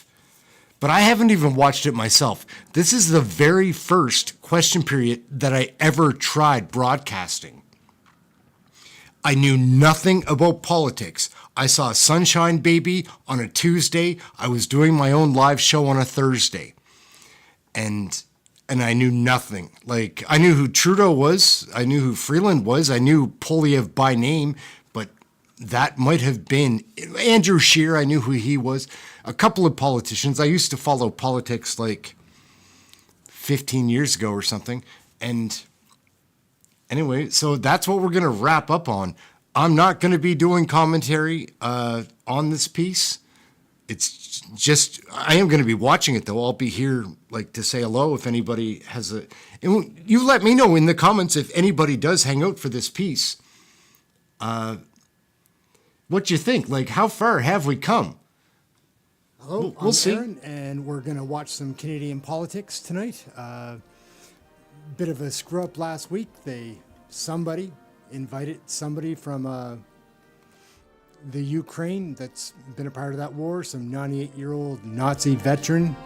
Anyways, big mistake. They had him as visitors in Parliament, son of a gun, and the country's outraged, the politicians are outraged, and they're looking to place blame on this stuff. So I would say that we'll just get straight into some of that. So we're going to jump into question period here, and we're going to go. Senator, the Honourable Leader of the Opposition.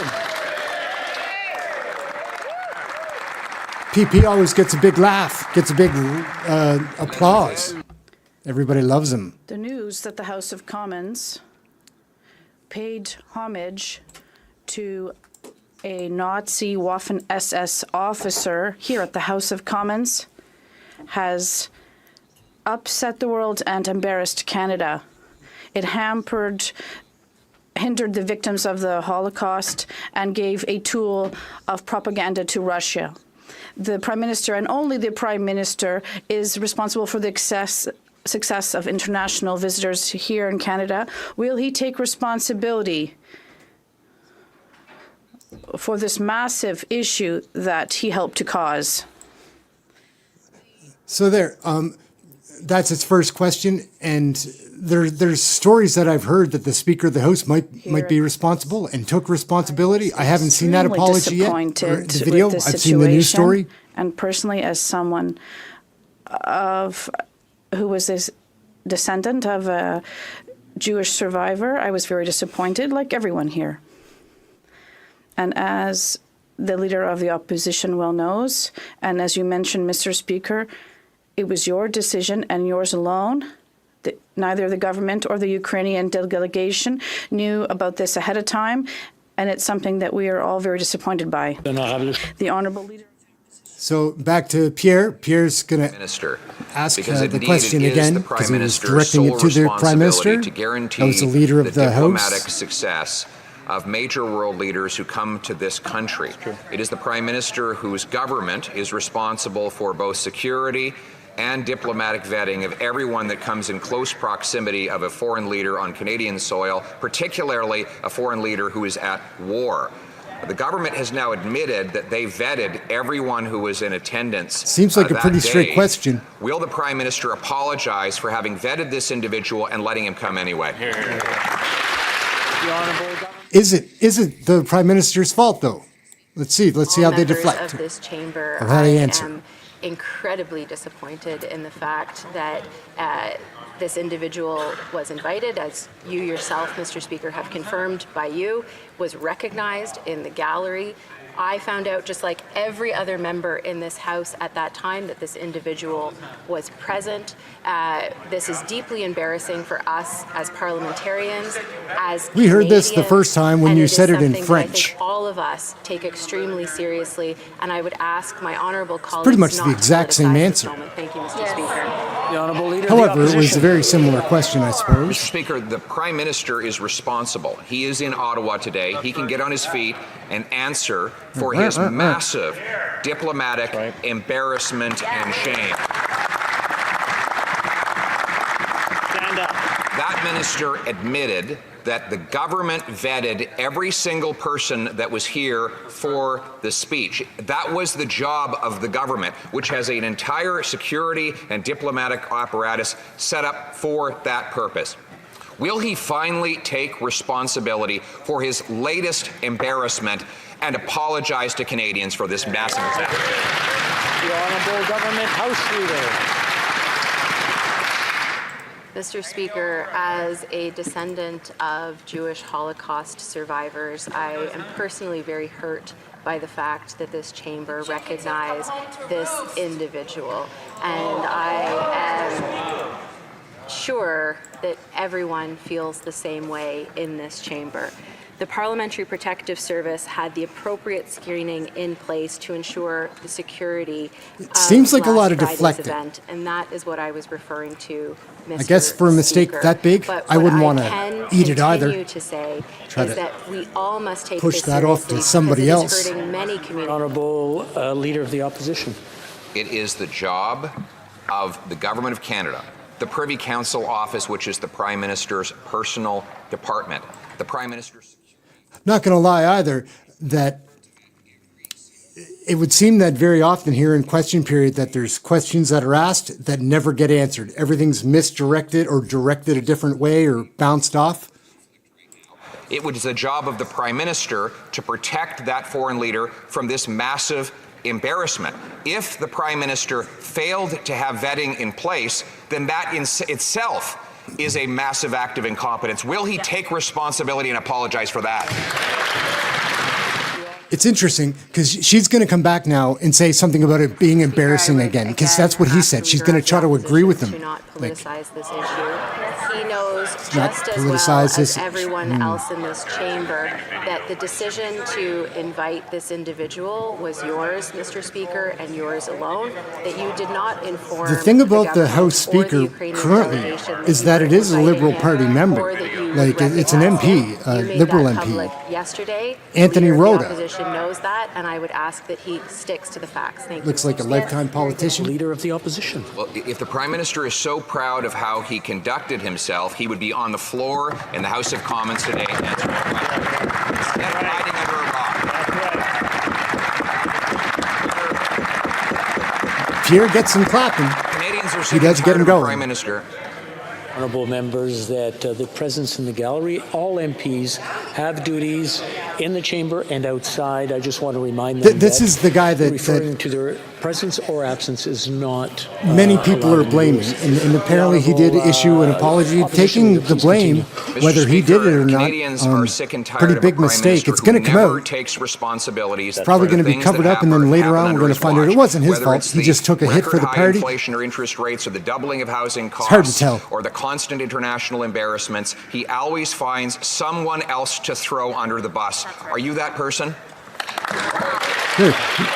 He's pretty good because he did just ask the Speaker if he's going to allow the Prime Minister to throw him under the bus to cover up for his mistake. Doesn't want to rely on the facts, but the facts in this situation are that the government had no prior knowledge that this individual was being invited, nor that he would be recognized. And if they go back and recall what happened on Friday, This lady they will keeps her see cool that pretty well. the Speaker of the Give her House that. recognized this individual. She's been the we were all caught leader off guard. of There is the government of Canada for embarrassing since June, July, I think, but to a couple of Canada, months. and I I'm ask just that starting we to learn all about deal this with stuff. responsibly. Thank you, Mr. Speaker. L'honorable The Honourable Member for La Prairie. Okay, we're going to get into Mr. some other Speaker, folks now. There are serious And now we're starting to look like real politicians. are talking about it, and already the Russian media is using this to spread Like an old man. propaganda. In a war, this kind of propaganda can encourage the recruitment of Russian soldiers to go to the front against Ukraine.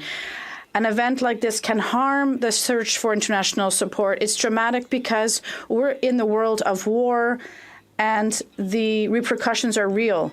What does the government intend to do to repair the damage caused by Friday's event? You look pretty cross. The Honourable Government House Leader. Thank you, Mr. Speaker. I'd like to thank my It's too bad. colleague This for lady's his not question. very interesting. As I She's said, this she's well-spoken. incident is very painful for everyone here in this chamber, and of course for all painful. It's Canadians. embarrassing. It's particularly they're taking the hit for Canadians all of who Canadians. have families that were affected by the Holocaust, namely Jewish communities and those in Eastern Europe. This is something that is very Mention painful. your Jewish grandfather And again. it was really something that I was personally disappointed by. And I Try would to ask relate everyone that way, gain some sympathy. to work responsibly. Thank you. The It's Honourable hard to tell, man. Prairie. I don't have a Mr. side. Speaker, I'm talking about the harmful Probably sounds like I effects do, but they're of all this to be effect made for fun the of. Ukrainian war effort. But we mustn't forget our fellow citizens of Jewish faith and all those who were victims of the Nazis during World War II. If there are still executioners alive and there are still victims, our thoughts go out to them. We must show that this House and this government do not take Friday's event lightly for all those affected in one way or another. What will the government do to repair this tragic... It would seem to me that this situation hasn't been taken lightly. It'll be interesting to see what they really do about it, though. 'cause House just apologizing is and trying to deeply spread the blame or the hurt by what embarrassment took or place last whatever. Friday. We were all taken by surprise, and it's something that Somebody made was the totally mistake or unacceptable. somebody overlooked it. There are communities across Canada, Jewish communities, and Eastern European communities for whom Holocaust and World War II were particularly painful. As a descendant of She has a cute bracelet. Holocaust Look at her bracelet. It's survivor, nuts. something I take very seriously, and I think this is time for everyone to reflect. East. What happened last Friday never should have happened. Now, turning to another Jenny crisis. Kwan from The last Vancouver 30 East years has BC, demonstrated that NDP party. successive Liberal and Conservative governments' market-driven approach to housing has failed Canadians. Housing serves as a social good. It should not just... So I will thank this lady for at least changing the topic and bringing some new questions forward. Sounds like housing is an issue Will the in Prime Minister commit her to district. creating an acquisition fund for the Her nonprofit riding. sector to help stop the loss of low-cost rentals to profiteering landlords? The Honourable Minister for Housing. Oh, check it out. Charlie Slick is stepping in, man. Look how cool he is. Continue to do more, and we know that although the recent measure tall to remove too, the right? GST from apartment construction is going to have an enormous impact, it's not enough on its own. We're going to continue to make investments in low-cost financing to build more homes that ordinary people can actually afford. We've advanced Looks like he's programs doing in the Star past and will Strides. continue to in the future to directly subsidize the kinds of homes that low-income people need to build. We don't have a monopoly on good ideas, Mr. Speaker. We're willing to take feedback from members of all parties in this House. I look forward to continuing my collaboration with the member opposite in that regard. Well, member for Vancouver East. Thank Will you. they commit to creating an acquisition fund? Now, let me say this. The Liberal plan is not working. Tell him, the Jenny minister Kwan. should know that relying on market forces will not solve the problem. Nope. That's what the Liberals and Conservatives did for the last 30 years. Look where it got us. The average rent in Canada is now over $2,100 a month. I haven't In noticed that Vancouver, rent it's over or housing has $3,000. increased. Have you? Time for bold action. Will the minister commit Tough to times for building us. 2 million units of social housing to meet the needs of the community? The Honourable Minister. By any chance, does anybody here know how much a member of parliament gets paid? I think it's $190,000 Canadian. It's probably not bad. market housing in the market. Mr. Speaker, we need to encourage the construction of homes for He is a cool-looking guy, though. We need to encourage the construction of homes for middle-class Canadians. As we move forward with a measure that's going to allow people to build more market-based homes, we're also advancing measures that are going to disproportionately have a positive impact on builders that are seeking to build homes for low-income families outside of the traditional market. There is no silver bullet to the housing crisis. We will pull every lever at our disposal to make things right. He is pretty well spoken. Talks with his hands, though. On Friday, a Nazi What do we got here? a standing ovation. Marty in this Morantz, House. Today conservative is Yom Kippur. from Manitoba. The Jewish community, my community, Again, is horrified. stereotypical politician. Only one office in the country is responsible for vetting visitors to this place, the Prime Minister's office. When the Ukrainian president, a head of state, addresses this House during a time of war, the Prime Minister's office is responsible for security. Full stop. This scandal is entirely on the Prime Minister's office. Did they vet this Nazi and not care? Look at the crowd he's got behind him. It's a bunch of other stereotypical politicians. The Honourable Government House Leader. Okay. Let's calm them down, put them back to sleep. Origin. I've shared very clearly with this House on several occasions how disturbing this event is for me personally, but I also know for Canadians who are Jewish right across this country, and particularly today on Yom Kippur, the holiest day in the Jewish Holiest calendar, the day. Day of Atonement. It is the As we holiest day. prepare That's not for to be made Easter, fun this of. is particularly disturbing. I just find how However, it's I do have to correct my they don't honourable answer colleague questions in the sense directly. that the government Everything was gets not aware that deflected, this or individual was invited. it's It was frustrating to completely watch. I've watched a couple of prerogative hours of the question Speaker. period It is his this week. decision, and we need to make sure that the facts remain. I'm going to make some other videos about that, I think. The Honourable Member for Charleswood St. James, Assiniboia Headingley. Shame on that member and that government for not taking responsibility. Shame, shame, shame, shame. Shame, shame, shame. The minister has the massive Marty's got security no shame. apparatus of the state at his disposal, and yet a Nazi was honored in this place. I can't believe I'm even uttering these words, Mr. Speaker. Canada has been embarrassed around the world. Shame on this government for bringing shame on this chamber. Shame. My late grandparents are turning in their shame. graves. A simple Google search would have revealed this person's background. And so again, did they vet this Nazi and simply not care, or did they not vet this Nazi and are completely incompetent? The Honourable Government House Leader. Well, she's back. Mr. Speaker, They must I have would somebody again else to ask answer the some honourable questions. colleague to stick to the facts, because we know, and he knows, because you have stated publicly and in this chamber that it was your decision to invite this individual. It's really Your interesting decision that they alone are to just recognize dumping this him in the just on the chamber. speaker. We Maybe were it is all his caught fault. off guard I on can't Friday. imagine a mistake Everyone that in big this is only made by chamber one stood person. because we trusted the Maybe it is. speaker to know who this was, but at the same time, we must all What do you take think? this seriously. And What do we you must think? not politicize this. Communities are hurting, and we need to be there to be united at this time. Thank you, Mr. Speaker. For Regina Capel. I was Speaker when the government changed the law to ensure that the House Well, of Commons Andrew Scheer Security probably has reported something to contribute. to the government. That was done for very specific reasons, Mr. Speaker, one of which was the fact that the House of Commons itself doesn't have the resources to do comprehensive Okay, well, vetting that's and somewhat background interesting. checks. That is why If it's the true, change that's was the thing. made. You don't believe any of these people. believes that it's up to your office to do Get paid comprehensive $200,000 background to be checks. a There's only liar. one entity that has access to CSIS information and RCMP intelligence. How did the government let someone who fought for the Waffen SS into this chamber? I wonder if there's any truth to what he just said. I wonder if there's any truth, because it would be interesting. We'll find out about that. That'll come out. Respect for my colleague opposite. He was the Speaker. He's the House Leader now. He knows how this chamber operates. He knows that the Speaker has prerogative for who they invite to the Speaker's gallery.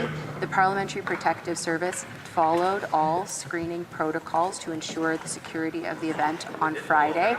Nevertheless, neither the government nor the Ukrainian delegation were aware of that individual's presence until. Do you think there's any truth that no Ukrainians, nobody knew that this 98-year-old decorated war veteran Mr. Speaker, it's the government had ties that is politicizing to this issue.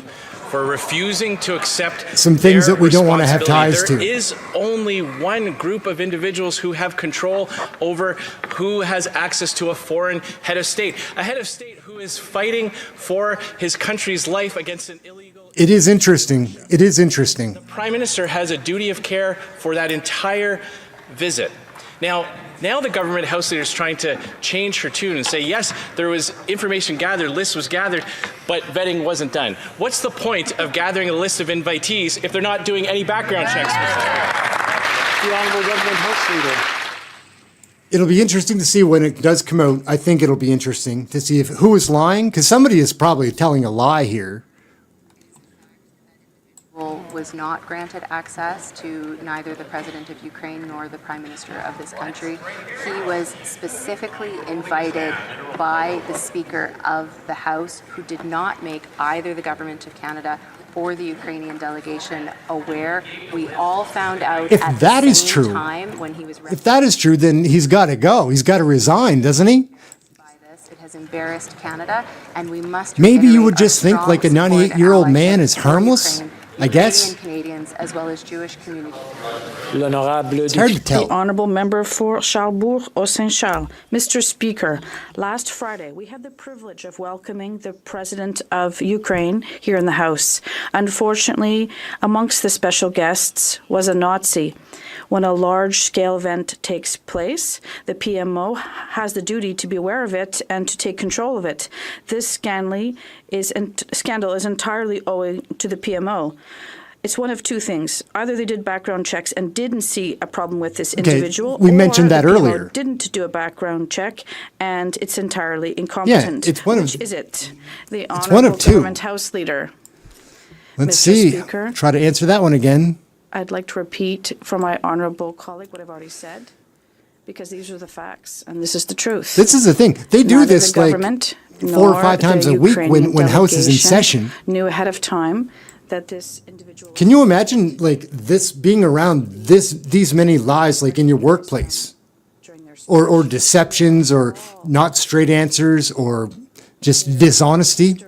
It's a lot of dishonesty. That's It is something that affects parliamentarians, Canada, and of course our reputation internationally. It's something everyone has to take seriously. The Honourable Member for Charlesbourg au Hey, Mr. Saint-Charles. G, what's up? Mr. How are Speaker, you? Welcome to the chat. all members in this House expect the government to do research on guests here at the Parliament. and we would expect them to do the proper research or whatever.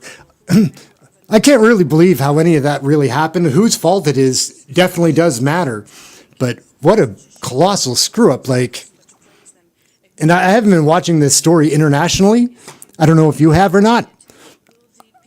I'm curious to know if there's much to the international story, because I did see a quick clipping, and it was Trudeau talking about how we need to ignore the Russian propaganda. So let's see if maybe they're going to talk about some Russian My propaganda. grandfather No, was back to her a grandfather, who was survivor a of Auschwitz. Auschwitz, And this tough is one. something that hurts me deeply, as it does all members in this House. And perhaps it does But the hurt her facts deeply. are I the don't know. facts. It was the Speaker of the House Kinda of seems like Commons you're that just invited lying this there, though. individual. Or deflecting, you're not Decided to answering. I recognize don't know. them It's here hard in the to tell. House. And no one in Pretty the cynical government or or skeptical, in the Ukrainian delegation say. was aware of this ahead of time. Thank you. The Honourable Member for Terrebonne. Mr. Speaker, Who do we have from a Talbot? wind of bankruptcy is blowing over our businesses, and it's only the beginning. Nathalie Sinclair, According to the Canadian Federation of Independent Gagné, Businesses, Terrebonne, 250,000 From the Bloc SMEs may Québécois. close this year because they can no longer repay their CEBA loans on time. We should It's have a wrong Bloc to Nova claim, Scotia. as Ottawa does, that extending the deadline by 3 months will miraculously solve everything. I like your shirt. The federal government has to offer deferrals and special arrangements to small businesses that need them, otherwise they'll go bankrupt. She dresses like she's from the NDP. SMEs instead of watching them die. Ooh. The Honourable Minister. Thank you very much, Mr. Speaker. I'd like to thank my colleague for her we've got, question. We understand very well I'm gonna that have to this work on my inflationary names. context Um, globally Minister of does Tourism. have a sizable impact on our companies and everyone. The cost of living is tough. We are The cost of offering living is flexibility tough. for these emergency loans. Companies will be able to benefit from this flexibility That is a in a fact. tough fiscal framework. So I think this is a balanced measure and also sensitive to the fact that and entrepreneurs do still need government, and we'll be there to support them. Didn't talk with their hands. It doesn't solve everything, 3 months. 1,900 businesses have already gone bankrupt in Quebec, and that's just the beginning. CEBA is a government program, not a banking service. It was set up by the government, and it's the government that companies in difficulty want to negotiate with and reach agreements with. It's the government's responsibility today to ensure that our SMEs avoid bankruptcy, not the role, rather, of financial institutions. So when will this government assume its responsibilities towards our SMEs? Honorable. The Honourable Parliamentary Secretary. Speaker. Okay. Mr. Speaker, the CEBA program provided unprecedented Brian May is coming in support to nearly straighten it all out for us. 900,000 small businesses, totaling over $49 He billion reads from a of pad. financial support. Last Oh, no, year, just our a piece government of paper extended the forgiveness that's been qualification ripped out of a deadline binder. by 1 year to the end of this year. As we have traveled this country listening to businesses, we have asked for more flexibility, who have asked for more flexible repayment options and time. That is why we recently announced a full 1 year His tie is on extension crooked. on the term loan repayment deadline to the end of 2026, Mr. Speaker. His hair is very straight. The Honourable Member for Berthier-Masquinongé. Mr. Speaker, Here we go. this is particularly serious Prend. for our farmers. Bloc They are the Québécois. hardest hit by rising interest rates, and climate change is ravaging their crops. They're already 2 feet deep in debt, partly because the federal government doesn't do enough to support our farmers. And on top of that, Ottawa is asking them to get deeper in debt with their bank within 3 months, or they have to pay back their entire CEBA loan. Mr. Speaker, will this government finally show some flexibility instead of forcing SMEs, farmers, into bankruptcy? Mr. Speaker, and I appreciate Oh my goodness. We have an American politician dropping in. He's almost old enough to run for like see exactly what climate change is doing. Congress or run for the Senate. American politics. That guy's got to be almost 70 years old. Almost old enough to get his foot in the door. Programs in order to make sure that we're able to assist farmers in these difficult situations. We have and will continue to make sure that we support the Agricultural Clean Technology Program and the Climate Solution Programs. This all helps with the environment. Thank you, Mr. Speaker. How did he get elected? Who voted for him? All his buddies, I guess. Uh-oh. Member in Parliament Dane Floyd from Sturgeon River, Parkland, Alberta. He's a conservative. That was out late last night. He had a tough night, and he talks with his hands. Young men. Checks on everyone that was in this parliament. President Zelensky is a target of death from the Russian regime. His security in Canada should be our highest priority. The minister in charge of parliamentary security must be held to account. For if a Nazi was allowed in this parliament, how can we know that this government took all precautions necessary to ensure He must not have stayed at his mom's last night, because his hair's all messy. His tie's crooked. Doesn't look like he had breakfast. As I have already stated, the Parliamentary Protective Service followed all screening protocols to ensure the security of last Friday's event.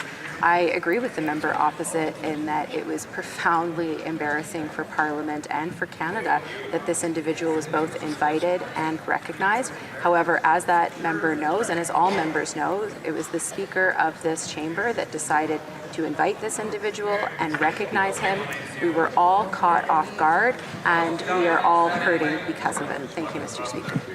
The Honourable Member for Selkirk, Interlake, Eastman. Ukraine has survived multiple genocides at the hands of both the This guy's wearing Ukraine ribbon. He's got ties. The Holocaust, the Siglerneck of the Crimean Tatars. So it's shocking that a self-professed Nazi was allowed into this chamber by the Liberals and officially. It's kind of funny that nobody's pointing out also that a Nazi was with this group that would have known that he was a Nazi, that they definitely did. And nobody's saying that there's any questions to be asked about the people that the Ukraine have on their side in the Ukraine. Because we don't know. Don't think that you know because you saw it on the news, because... That episode on Friday was one of profound embarrassment for profound embarrassment. And for Good line. all Canadians. As has been stated clearly, the Parliamentary Protective Services did all of the required security protocols to ensure the security of the event. However, neither the government nor the Ukrainian delegation was aware this individual would be present in the gallery, nor that he would be recognized until such a time as the Speaker did that. The Speaker has made that public and clear, and we were owed and received an apology. The Honourable Member for Selkirk Interlake Eastman. Well, this is more than an embarrassment. It's disgusting. Zelensky is Jewish family in the Holocaust. The Ukrainian Defense Minister Rustem Umerov is a Muslim. I'm really Crimean confused. Tatar who was I need born to in get the Gulag. some more of the details to know, like, okay, he was invited by somebody from Canadian Parliament, let's guess. But before that happened, he came with this other group, right? Again, I don't know enough. Will the Prime Minister accept responsibility It's hard to figure for out. embarrassing Canada and undermining Ukraine on the world stage? This guy thinks it's disgusting, though. Government House Leader.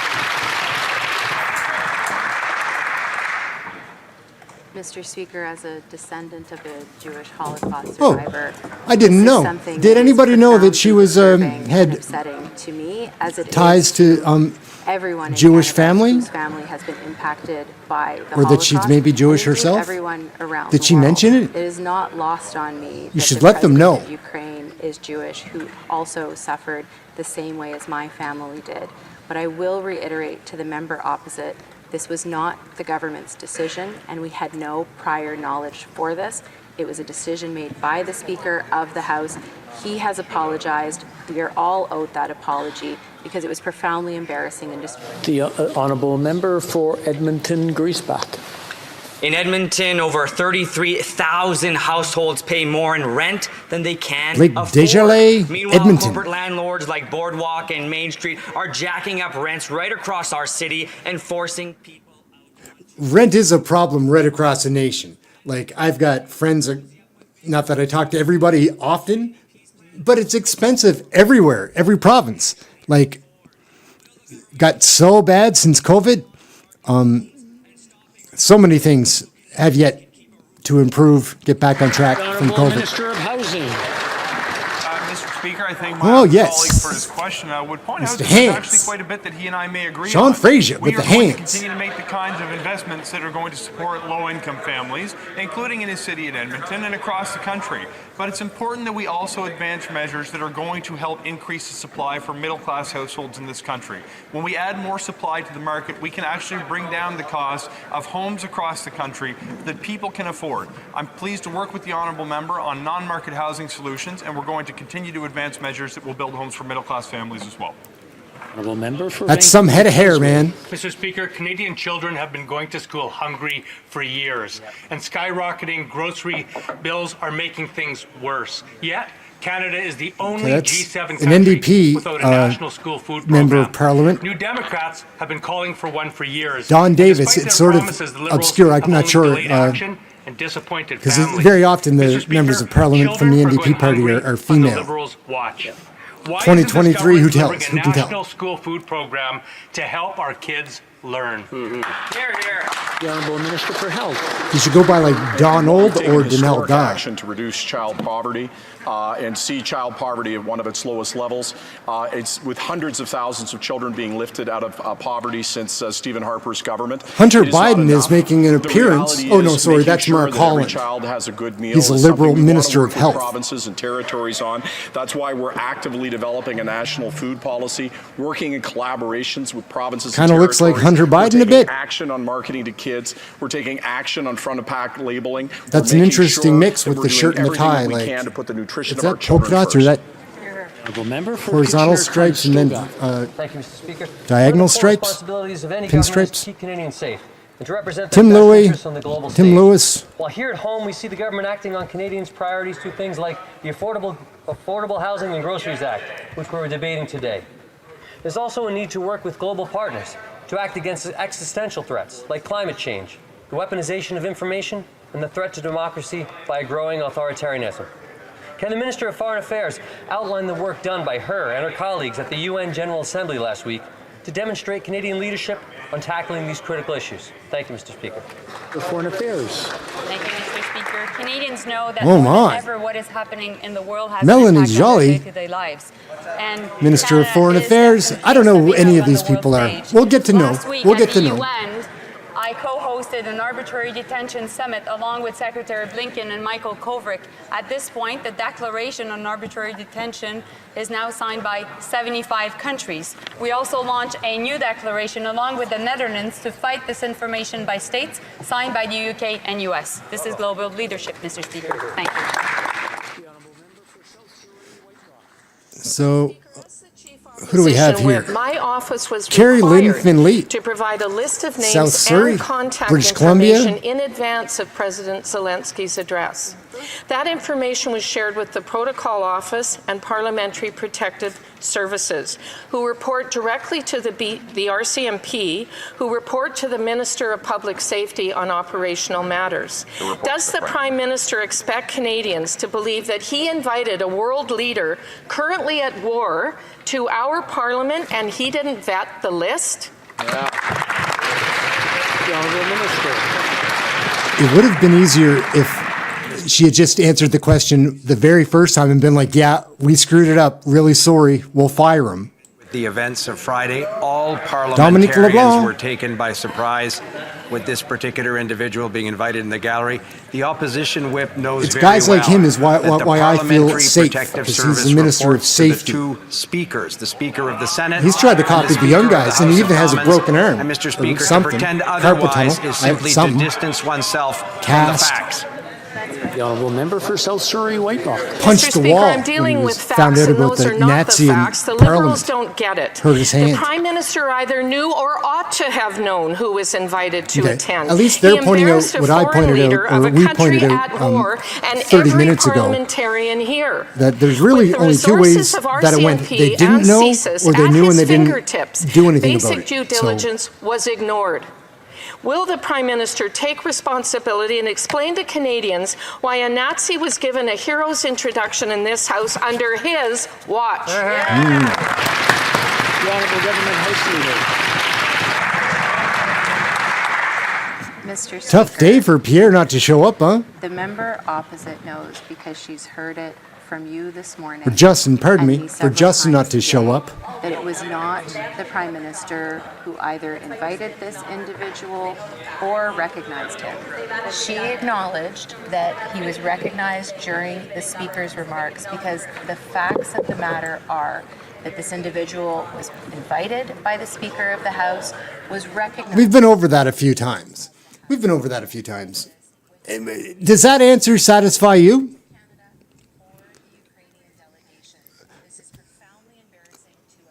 It doesn't directly affect me in any way, but it's still the fact that nobody wants to take responsibility for this big mistake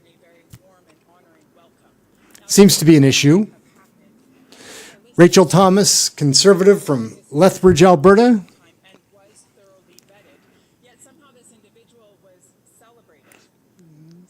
Look at that over there. Rick Perkins.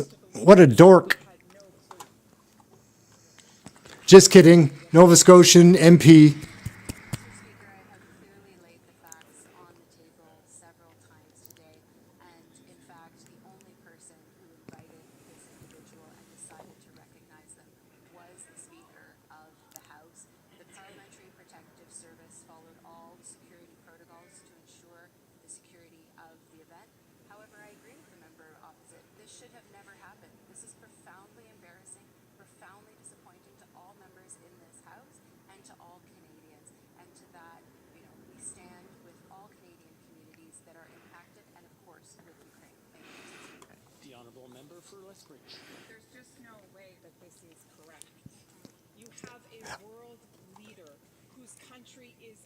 I'm kind of with them. He came to Parliament Kind of as with a them on state this. guest. He was granted some of the strictest security that has ever been granted to a world leader prior to him.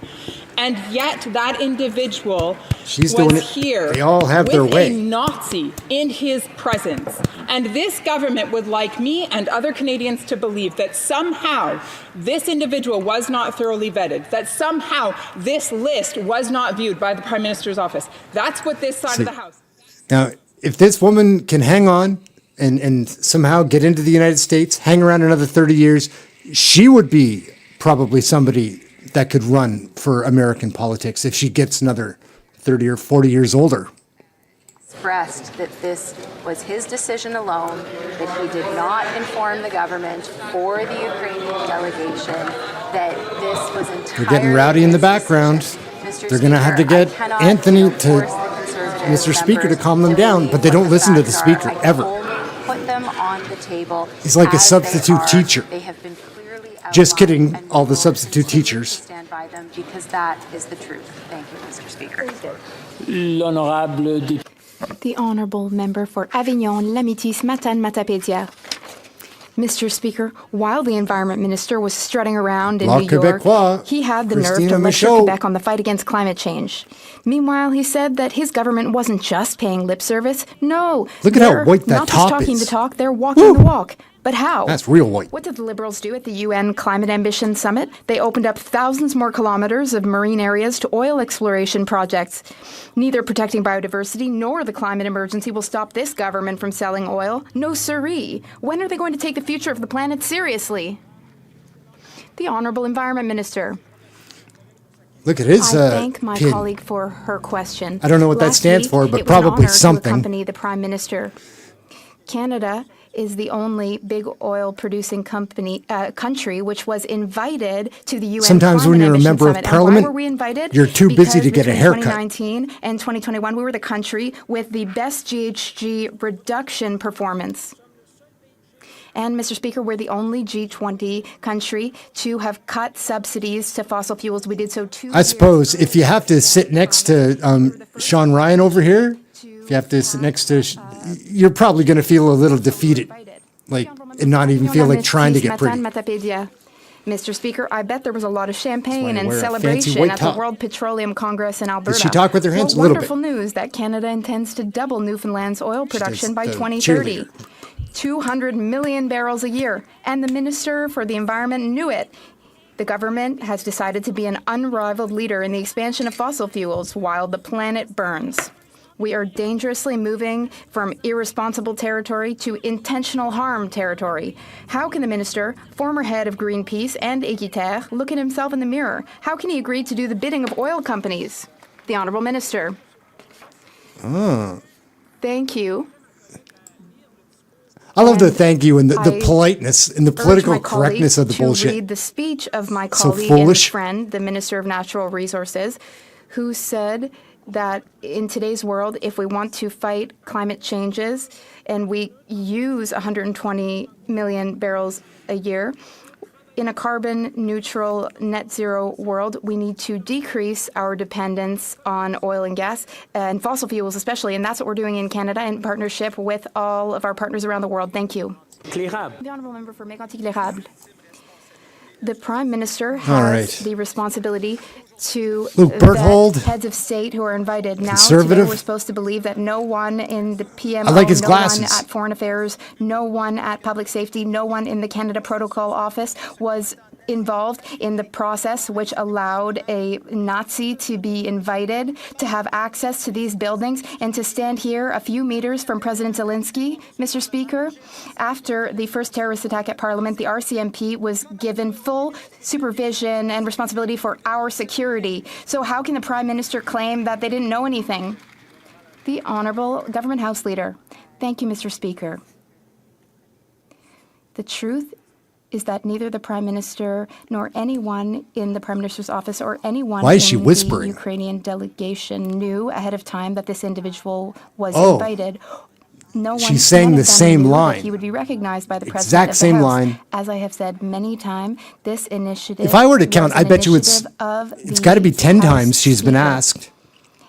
The House Speaker elected PP to invite asked, this like, person and recognize him. 4 It was times off the incredibly get-go, like painful before for anybody else even parliamentarians who asked. were present and who were very surprised by Maybe that 5 decision. times. This was very painful for all Canadians who were affected by the Holocaust. The Honourable Member for Mégantic-l'Érable. Well, we're all incredibly hurt, Mr. Speaker, by the Prime Minister's lack of responsibility, by negligence or by incompetence. He all been allowed hurt. a Nazi to be recognized in this House. The Protocol Office of Canada is under for Global Affairs Canada, and the mandate of that office was a pretty colossal is screw-up. to vet official visits, visits of foreign dignitaries, and visits of guests of the government. How can you claim that the Prime Minister was not aware of this, because the entire government machinery is involved in every single detail He's got his of own visits style. like He's this? like with a pad. For example, and like the visit of President Zelensky. The Honourable Government House Leader. Mr. Speaker, my colleague knows, because he heard you this morning and read your statement yesterday, he knows, as you clarified, that it was your initiative and yours alone. He knows that you did not warn the government that you were going to invite that individual or recognize him. We're all deeply hurt. We are hurt as parliamentarians and as Canadians. And those who are hurt are communities across the country, are hurt by this decision, which was made by the House Speaker and the House Speaker alone. Last Friday, a member of the 14th Waffen Grenadier Division of the Nazi SS was celebrated in the Blaine presence Calkins of from President Red Deer. Zelensky. No one believes that the government wouldn't see the list I of believe he has a attendees when rifle foreign as his lapel leader pin. attends this That looks chamber. like a rifle. Canada's reputation I don't know what it damaged. is, though. I don't know. This It just looks chamber's like one from the reputation distance. Damaged. Our valiant Canadian World War II veterans shocked and humiliated. Jewish Canadians horrified. Russia couldn't be happier. Does the Liberal government really expect Canadians to believe they didn't know a Nazi was in this House? Look at him. He dropped it. Phone drop. Speaker, I can only Pad share drop. the facts and the truth, and the truth and the facts are that no, the government didn't know that this individual was invited. It'll be interesting to see what comes out, because I cannot be the only person that wasn't that interested about this shit, and now is a little bit interested. This is an individual that was from his riding. He decided to recognize him. He did not inform either the government or I think if we start watching more of how the sausage is made, that will be less interested in eating the sausage. And again, the other day I started watching some CPAC television just because something caught my eye. And then I watched my first question period in a very long time. And I couldn't get over it. The first one that I watched was POILIEVRE and the finance minister lady, and they were going at it, and it was complete bullshit. It was embarrassing. Like, it's somebody that pays taxes, that's what I pay my taxes to. Because they were fighting about... The Minister of Employment, Workforce Development, and Official They Languages were just throwing rocks at each other. You You make too much money, you waste a lot of money, you also waste a lot of money, and yes, you make too much money. The Honourable Minister. Thank you, Mr. Speaker. Now we're gonna follow it, though. I thank the Honourable Member for Sudbury for her question, and I think we're going to learn some about to this. see for the Randy Franco-Ontarian Boissonneau? community. With our new Boissonneau? action plan for official languages, we are supporting official language communities across the country with $4.1 billion to I like that support color. His jacket looks education, good. community organizations, and more. So whether you're Francophone, He has that scarf to or polish his head. Franco-curious, our government will always support Look how the French shiny that language is. in Ontario and across the country. Happy Franco-Ontarian Day. The Honourable Member for Barrie Innisfil. Look, I've sat here during question period, and like all Canadians, have listened to John Liberals Prasad taking her deflect and pretty place serious. blame on the Speaker for a Nazi being allowed in this chamber. Like we've seen with so I many like his hair others, color. the Prime Minister and apparently his House Leader will go to Matches any his length shirt. to ruin personal and professional reputations to protect himself. After 8 years, our nation is living through a rotating loop of international humiliation that lays solely at the Prime Minister's feet. Why won't the Prime Minister accept responsibility and apologize to not only this House, our nation, our international partners, Why won't he? and those who have been re-traumatized? Maybe he's not the one that was the culprit. Maybe it's not his fault. Probably is, though. Could be. I don't know. I'm Mr. just speculating. Speaker, my honorable colleague heard your statement this morning. He How did your knows very grandfather take well it? That this was your decision and your decision alone to invite this individual, to recognize him in the gallery without informing. Do you think they're all going to go out for drinks after work and be like, yeah, Anthony, man, sorry, buddy, but we had to dump that on you. Sorry, guy, I had to take one for the party, for the nation, for Parliament, the lower House of Commons. The seriousness that it deserves, because there are communities across the country that are hurting and politicized. They're getting loud in the background. It's annoying. Member for Leeds, Grenville, Thousand Islands, and Rideau Lakes. Time and time again, this Prime Minister and his Liberal House leader say, I had Michael no Barrett. idea, it didn't involve me. Time and time Leeds, again, this Grenville. Liberal Oh, Prime Thousand Minister Islands, Rideau Lakes. fails in It's his nice there. duties to Canadians and has someone else take the fall. This week, it looks Matthew like Broderick he's going over to come here. to you, Speaker, and ask you How did he to get in leave there? and to take the garbage out with you on the way out. Is that really what this government wants to show to Canadians? The Honourable Government House Leader. Mr. Speaker, again, that honorable colleague would have seen. So we got some hand movement. I Heard get. your apology in the House today. Was she doing that the whole where time? The Speaker confirmed that this was his decision. I don't think she His was. decision alone to invite this I individual don't think from his so. riding, to acknowledge him in the gallery. We were all caught off guard by this. We all stood and applauded because we were led to believe that this was an individual who he was not. And that is something that hurts all of us and embarrasses all of us, but there was no prior knowledge from the government. Member for Leeds, Grenville, Thousand Islands, and Rideau Lakes. Canadians expect better than incompetence from their government, and that's what they continue to get. Dozens of questions for this Liberal Prime Minister, and he refuses to stand up and take responsibility for an international embarrassment that lays solely at his feet. And his government House leader, these Liberals continue to stand, and they want someone else, they want the Speaker Hand to point. take the fall. Canadians deserve better. We know that. Why don't these Liberals Long hair on the know top, that short on the Canadians deserve sides. better? Right. The Honourable Government House Leader. Mr. Speaker, again, I would invite my colleagues on the Conservative benches to rely on the facts. That you Rely on the facts, held Conservatives. In a statement, as well as in an apology to this House, that it was you who decided to invite this individual, that you decided to recognize. I really don't want to seem like I'm on one side or the other side or the other side, or for the Green Party or the Independents or anything. I just know the system by now is dysfunctional. And if you're going to find out why something isn't working, I guess check out like how the sausage is made. And this is how they make the sausage and how they've been making the sausage. It used to be harmless. Now it's a waste of time. Increase housing costs and grocery Francesco prices. Sabora. This summer I heard them loud and clear. From the skilled trades workers who are building our homes and critical infrastructure, to the workers creating made-in-Canada products in the manufacturing His tie sector, matches and the his seniors who help build this country. handkerchief. That's why I was pleased to see our government introduce Bill C-56, the Affordable Housing and Groceries Act, as the next phase of our government's plan to bring down the cost of living for Canadians. Can the Deputy Prime Minister and Minister of Finance tell my residents what this bill would do? Thank you, Mr. Speaker. The Prime Minister. Mr. Speaker, I'd like to thank Oh. MP for Ron Woodbridge for his hard work for his constituents and all CHYSTIA Freeland coming in, Minister of Finance, and homes built faster, and they need well, affordable groceries. Bill C-56, which the government she'll come tabled in pretty last smug week, with this, I will bet. help to provide both. With this It's completely bill, out of we are touch. removing the GST from the construction of rental housing to build more homes faster. We are empowering Canada's Competition Bureau to help small grocers compete, and we are demanding. There was a time I used to think that she was probably a sweet person, Stabilized prices. and there probably was a time that she was a sweet person. Honourable Member for Skeena. Now she's just a liar.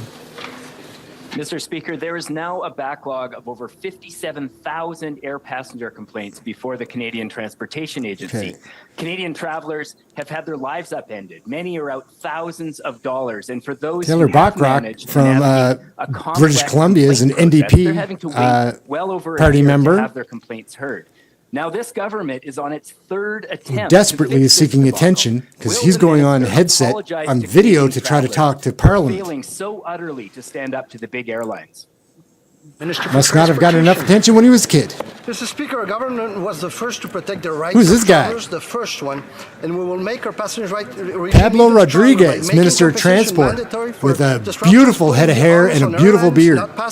That's a nice look. I don't mean to be so shallow, but that is sharp. Mr. Speaker, we've also invested in the Canadian Transportation Agency so that it can resolve the cases faster. It will be much faster, Mr. Speaker. Much faster. The Honourable Member for Richmond-Arthabasca. Mr. Speaker, on December 2nd, Alan February Reyes. 15th, and March 23rd, I put questions to the government about a 30-year-old tax law that makes it so that Canadian companies are penalized All these guys by have our crooked tax system, ties. despite the fact that they use exclusively local and healthy products. The government has told us that it wants to introduce a bill soon in order Their to wives help people probably cope can with tie the soaring knots, costs or of their the food husbands can basket. probably do it. Or By addressing this situation, But they're, we will be encouraging people to buy healthier food extras at on the lower side. prices. It's probably And we will not be as good at putting an that. end to And they're the away from injustice home that now, so makes they're on the SMEs road. compete unfairly against multinationals. Having to do it yourself. This is a direct way to help Canadian families so that it costs them less to eat better. Does the government intend to make a change, take action? The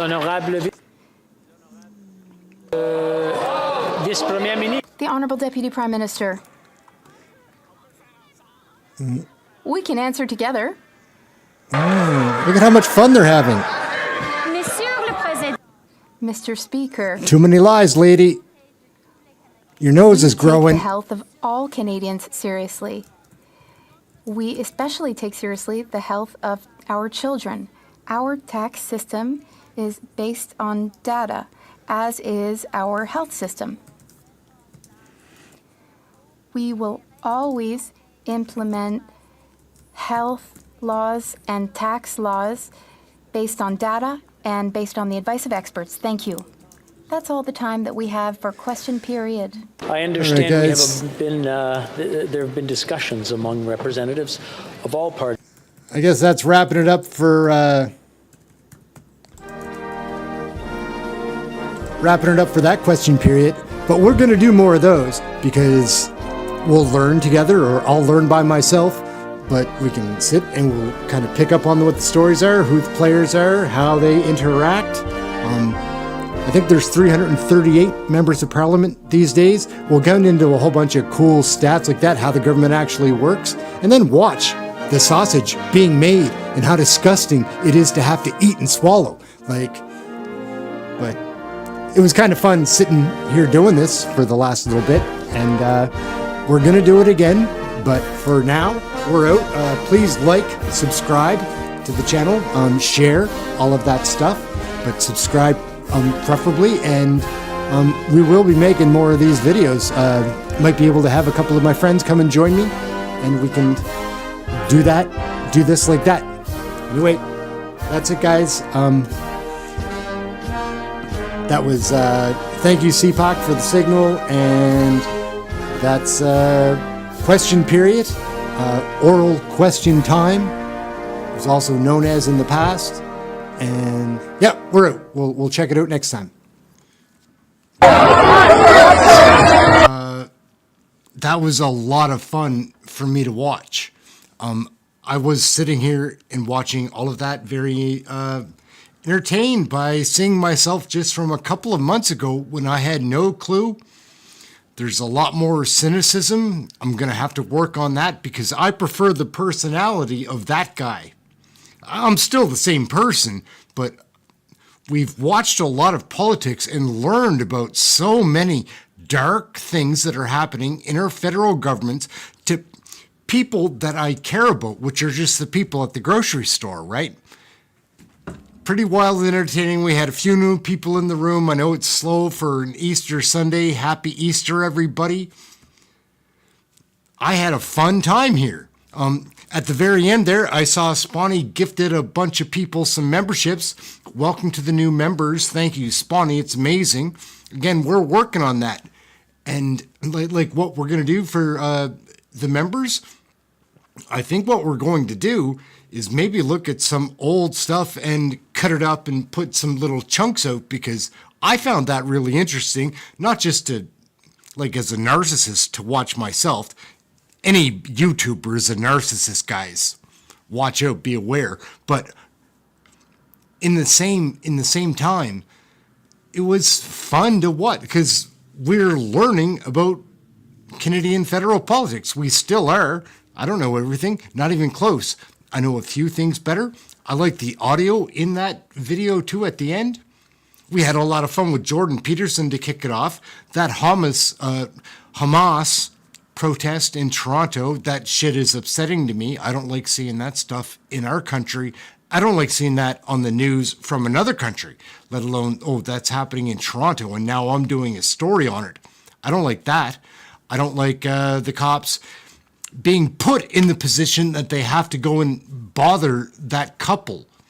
Because again, a little tiny bit of sympathy for like the Boots, like somebody made them do that.